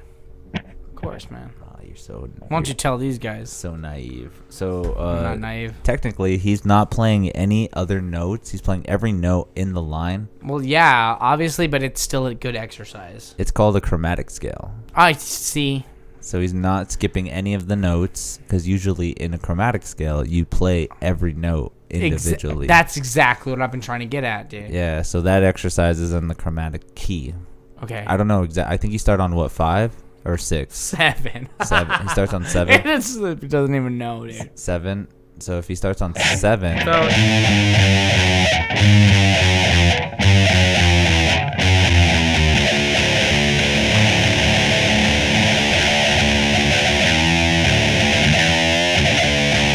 I love that you have to have your head turned to the side. It's just like, I'm not retarded playing this. That's intricate, dude. I'm not retarded. And then there's just.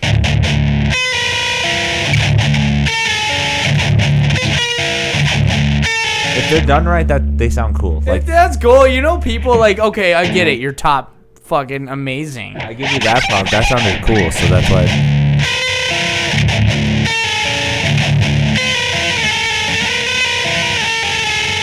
Fuck, and then there's this part.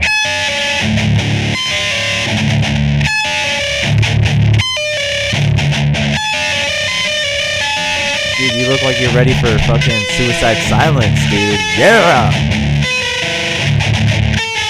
See? Boy, boy. Oh, God.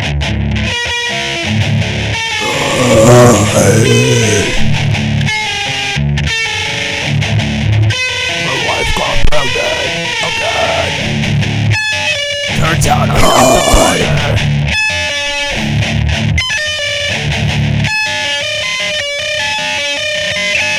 As you can tell, I mean, I watched a lot of Stevie T, so. Yeah, that guy's horrible. It's actually weird because the first time I saw him, someone was like, dude, this guy's just like you. You're just like him. Yeah, troll. Okay, I can't change what I am. Yeah, you can. You could be a goblin, not a troll. But why would I do it, though? Goblins are the shit. I would do it because you asked me, and that would be so contrived. Your life's all about the goblins. It's all about the goblins. Okay, and then there's this wow shit. So I push A, it goes all acoustic, lame sounding. Should be good. I'll be back.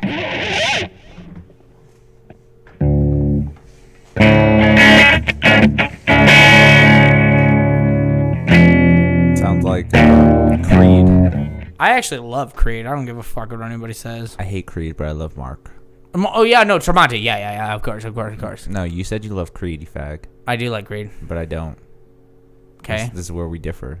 But Well, Mark is a fantastic. Well, okay. Well, when I say when I say I like Creed, well, you can't exclude me from the whole. Can you take me higher?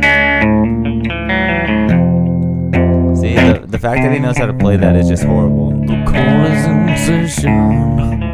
Murder girls down. I feel on the docket today, just my own sin. I'm bringing life around me. Thunder in the distance. What? Bringing life around me. That's all he says, dude. What if I like that fucking band. I don't give a Then fuck. you don't even play good songs, like play Sacrifice or something. That's a good song. I just like the trendy ones. That is a trendy song. I think I just didn't like it. That was on the top 10.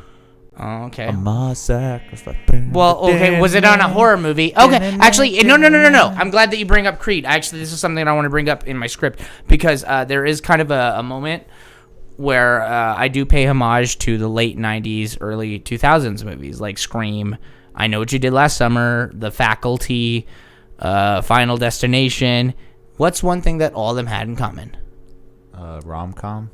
Well, okay, there's that, but there was a Creed song. And all of them? Yes. I didn't notice if that was the case. Well, I mean, if you weren't paying attention, you probably turned it off when they started playing, and that's okay. Yeah, it's just like, hey, And they, but there was a Creed, yeah. trying to make out with this chick right now, but no, Creed's playing. It's obviously a But turn in the off. late 90s, like horror, like situations. Hell yeah, like, I was for 5 some years old reason- trying to get in there. You know. My sacrifice. Okay. What's it like for? You know, You that picked kind the of wrongest songs to sing, I swear to God. What's it like for? What? I could get girls wet with that shit. Yourself. No, whatever. That's all I care about. But no, I wanted to write like a 10, 15 second song that sounds like Creed Okay. for my horror movie. Or did you do it? I kind of need a band. I physically would. You don't. No, I don't. I don't need a band, but I want a band. Okay, This is like where the laziness comes in. No, I You want- want somebody else to do all the other things for you because you don't want to play the drums. You don't want to do the bass line. Even though you can, you don't want to do it. I think it would be cool for a music video shoot. Lazy. It would just have to be a 20-second, like, oh, and the new band.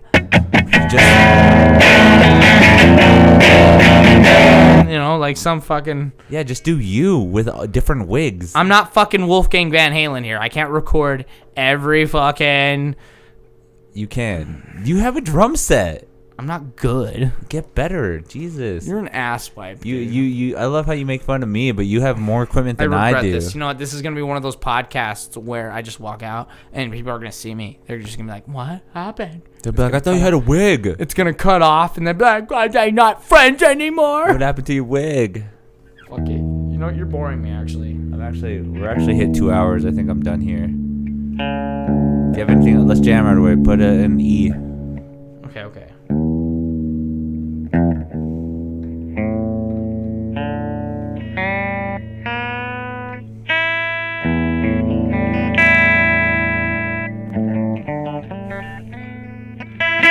Yeah.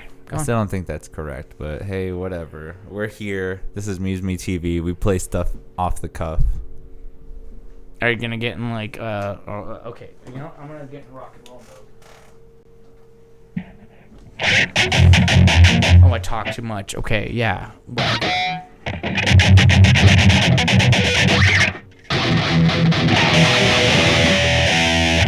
Turn it up a little bit.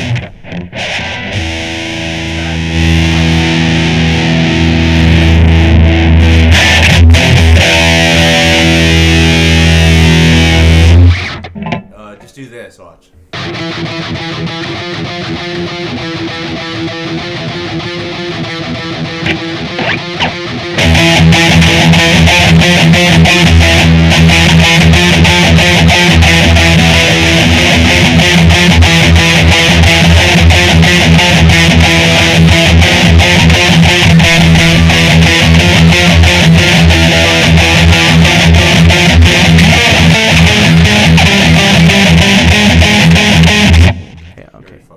I tried to.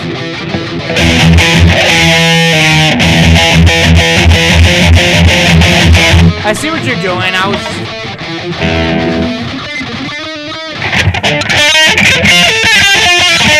So you are a little louder than me. I've turned down just a tad.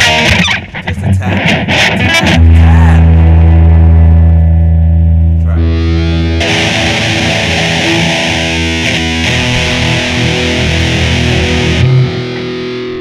Jeremy's fourth podcast, everybody.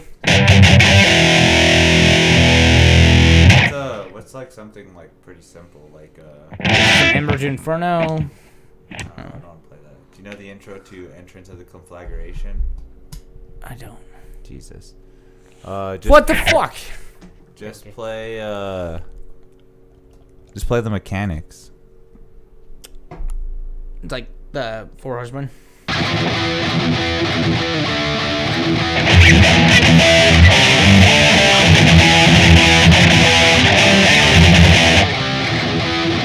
can't play it? Well, I mean, it's the same, but like there's different tempos that they.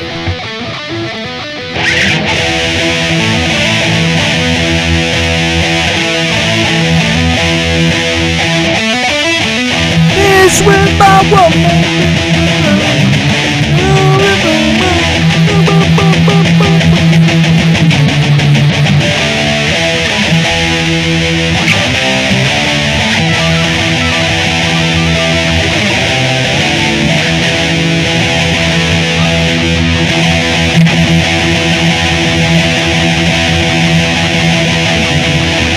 I've always done it like Zach Wilde.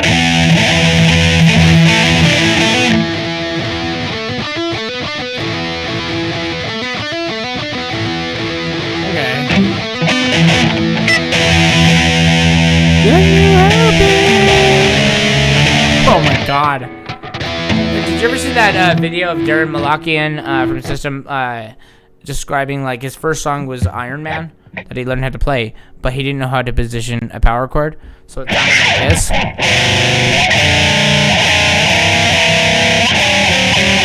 And then all he had to do is some guy was just like, dude, no, do that, and then think like those little things like, okay, he was able to.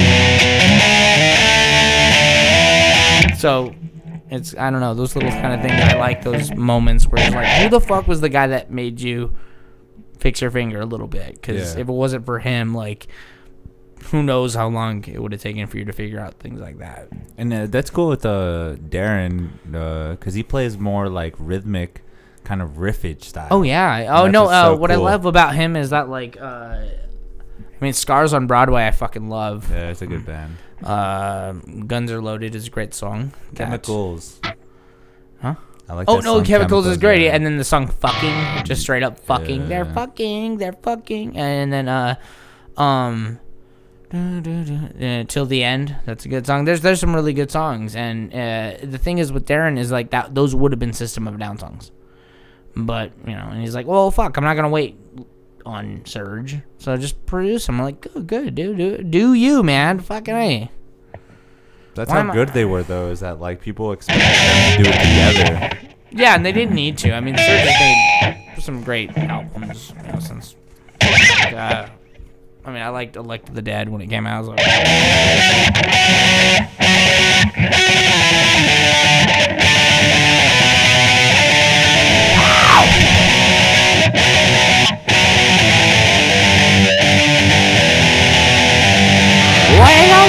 hypocrisy, execute them kindly for me. Fucking filthy nostrils, put them up. Tagging hostels, where on nature, hypocrisy. Execute real democracy. Something, the unthinking majority.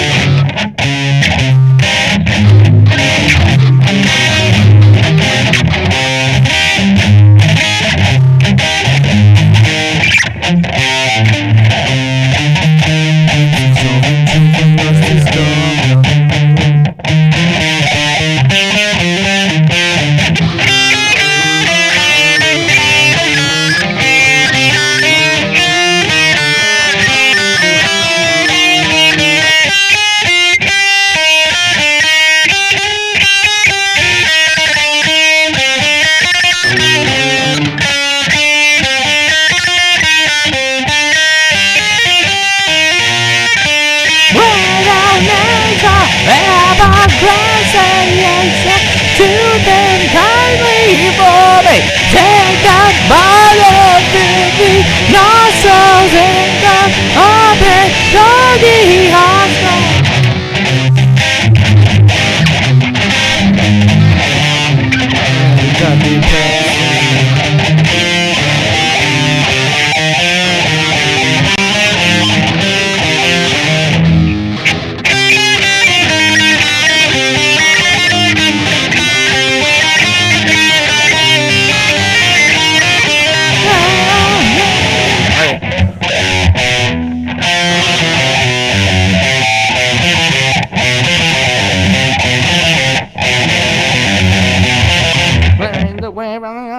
That's a good song. I mean, that's a really good song. Yeah, that one was pretty dope because he came out with his. And he wrote the guitar. You know, like, yeah, I know Serge can play guitar, but that's all him. You know, and he's just like getting other people to play it, and that's. I would actually like that kind of band. Like, if I can get like 4 people, but you got to have money. You know what I mean? And it's like, whatever. Any drop E tuning songs.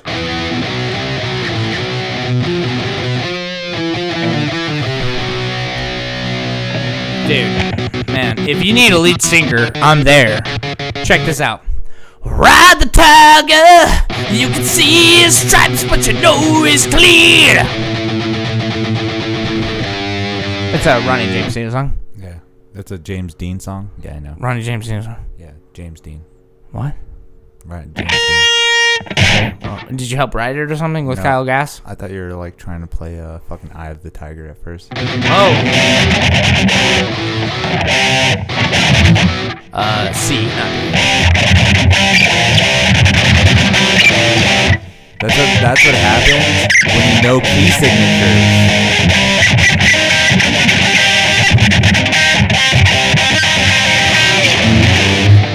It's important. It's very important. Yeah, no key signatures. Eyes up, just took my chances of dancing. Remember lyrics. With the distance and something.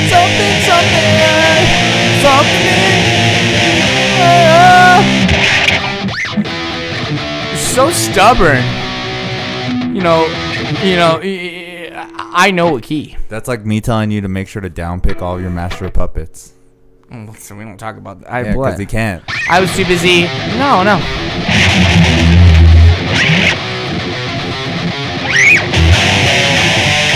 that's not the right way, dude. That's not the right way at all.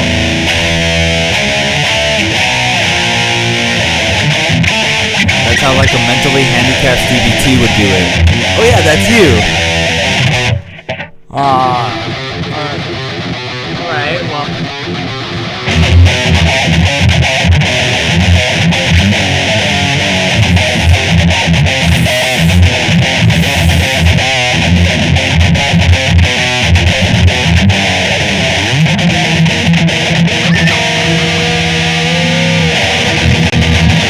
I'm not doing that here. No Master Buds bullshit here. Because you can't.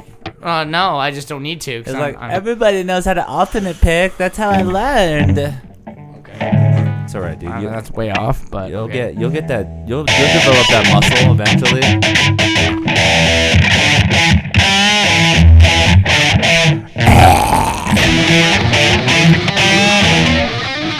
Well, do you want to have a guitar battle? Yeah, that's what I thought. All right. I could do it. I'll just do I'll start this guitar battle off. Let's do it right now.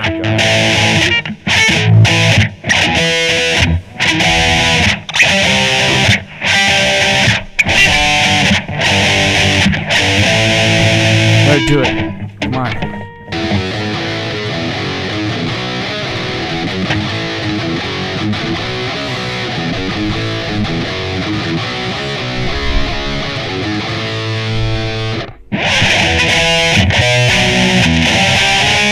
Oh shit! Let me. I messed up.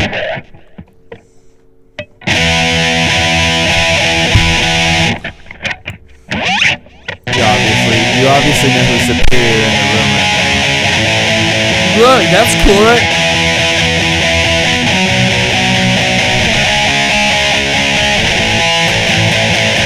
That's pretty tasty. That's good.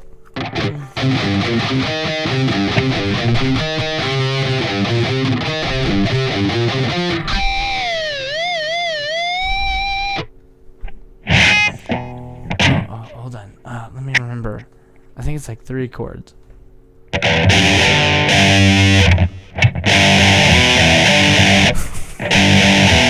I'm just doing that.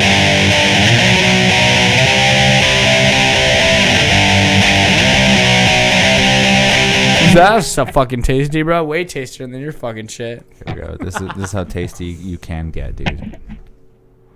There you go. That's all you needed.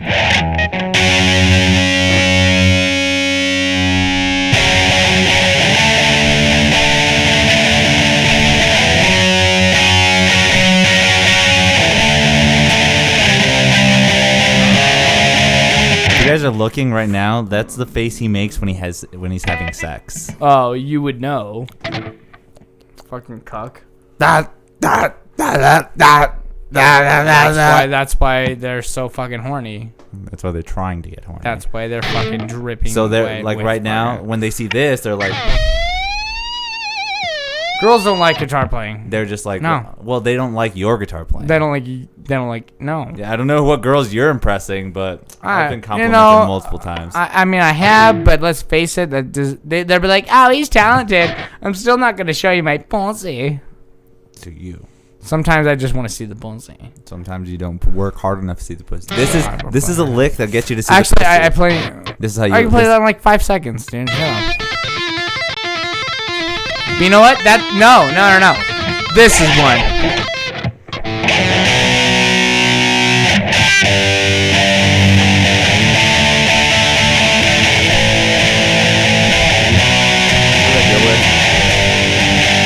Yeah, see how intricate that is, dude? Or show them that you're virgin shit. This is like him playing this. This is exactly what he's playing.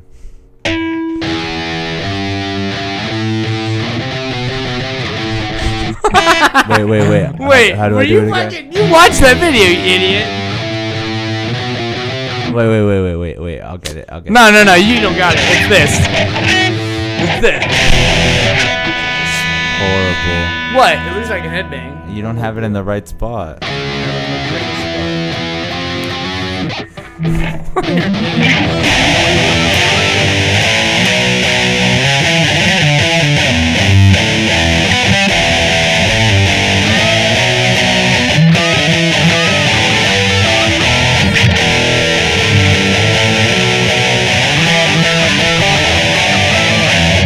I am the garbage man. I caught my father fucking trash can. It's supposed to be like McSabbath.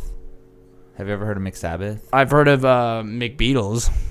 Beatallica, actually, is what it's called. Oh, McSabbath is like that band that dresses up like McDonald's characters. Oh no, but that's like, Mac Sabbath. Yeah, McSabbath. Oh, I think it's in Mick. Oh yeah, I've heard of them. Yeah, that's what I was thinking of when you were playing that.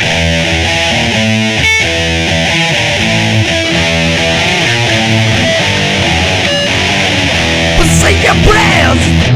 Oh God. Yeah, you should play it twice, like the intro. Oh, well, I thought we were. You know what? I thought you were just on my level. Yeah, so. you're not. We're not. We want to hear the song. Now I'm just gonna solo. Well, say your prayers, the one to bring my son to include everyone. I took you in, not with me, I think you won't see. You'll stab it and come. Keep with one eye open.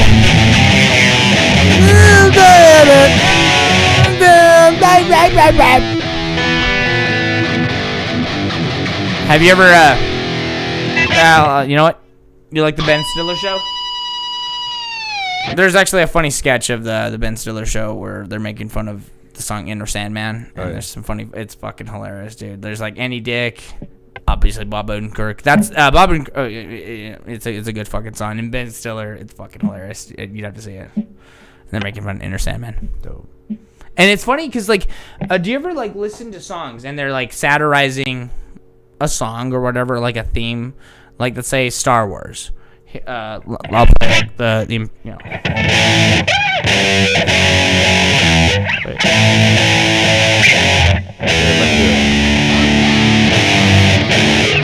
See, this is where learning your keys would help you.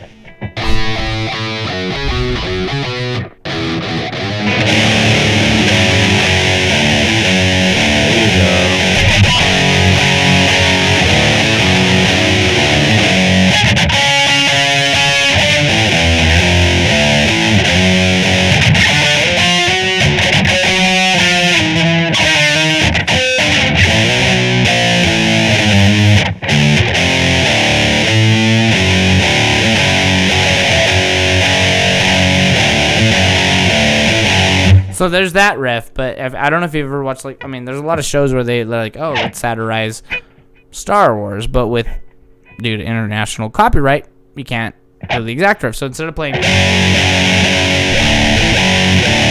they play things like, you know how it has the same tempo, but it's like you change a couple notes and you're like, oh, you can get away with things like that. Yeah. And I love it a lot. Like, and you could tell if you're a fucking musician, you're like, oh, they changed like that notes, but they have the tempo, and you're like, okay, you sneaky bastards. That's good. So that's what I was going for. Okay, we'll put it in E, because that wasn't really hard for me to do. But yeah, practicing is. No. Yeah, it is. No. You still have the same riffage than I met you the first time. No, Nothing has gotten better. Nothing's actually gotten better for you, actually. But, This is coming from Jeromy, who literally, I think, has a waist size of like a 40, right? I won't tell. That sounds about right. Anyways, play us off. I'm gonna play just a riff and then you solo off. Okay, here we go, everybody. Thank you for watching MuseMe TV. You guys are awesome. Make sure to tune in. Google this shit, Jeromy. Hopefully one day he fucking submits his thing to and when I Netflix do, or something, but and it's never gonna happen. When Thank I'm you. Bye. successful, he's gonna be like, Bye. oh, Bye.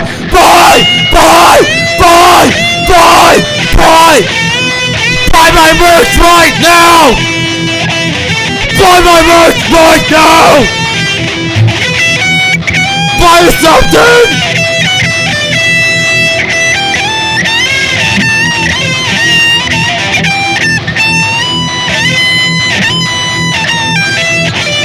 Thank you for tuning in, everybody. Jeromy will be back in 5 years.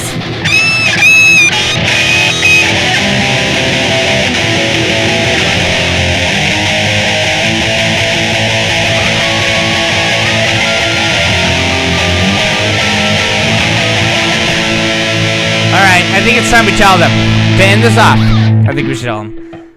I'm gonna be real with you. This whole wig thing, it wasn't real. Not mine. I'm not taking mine off. I love my wig.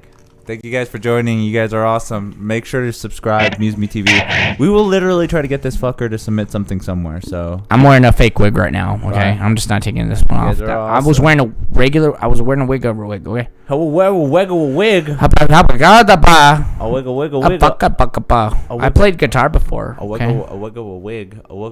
Yeah, but I'm a great writer. Greatest. We done? Oh, wait.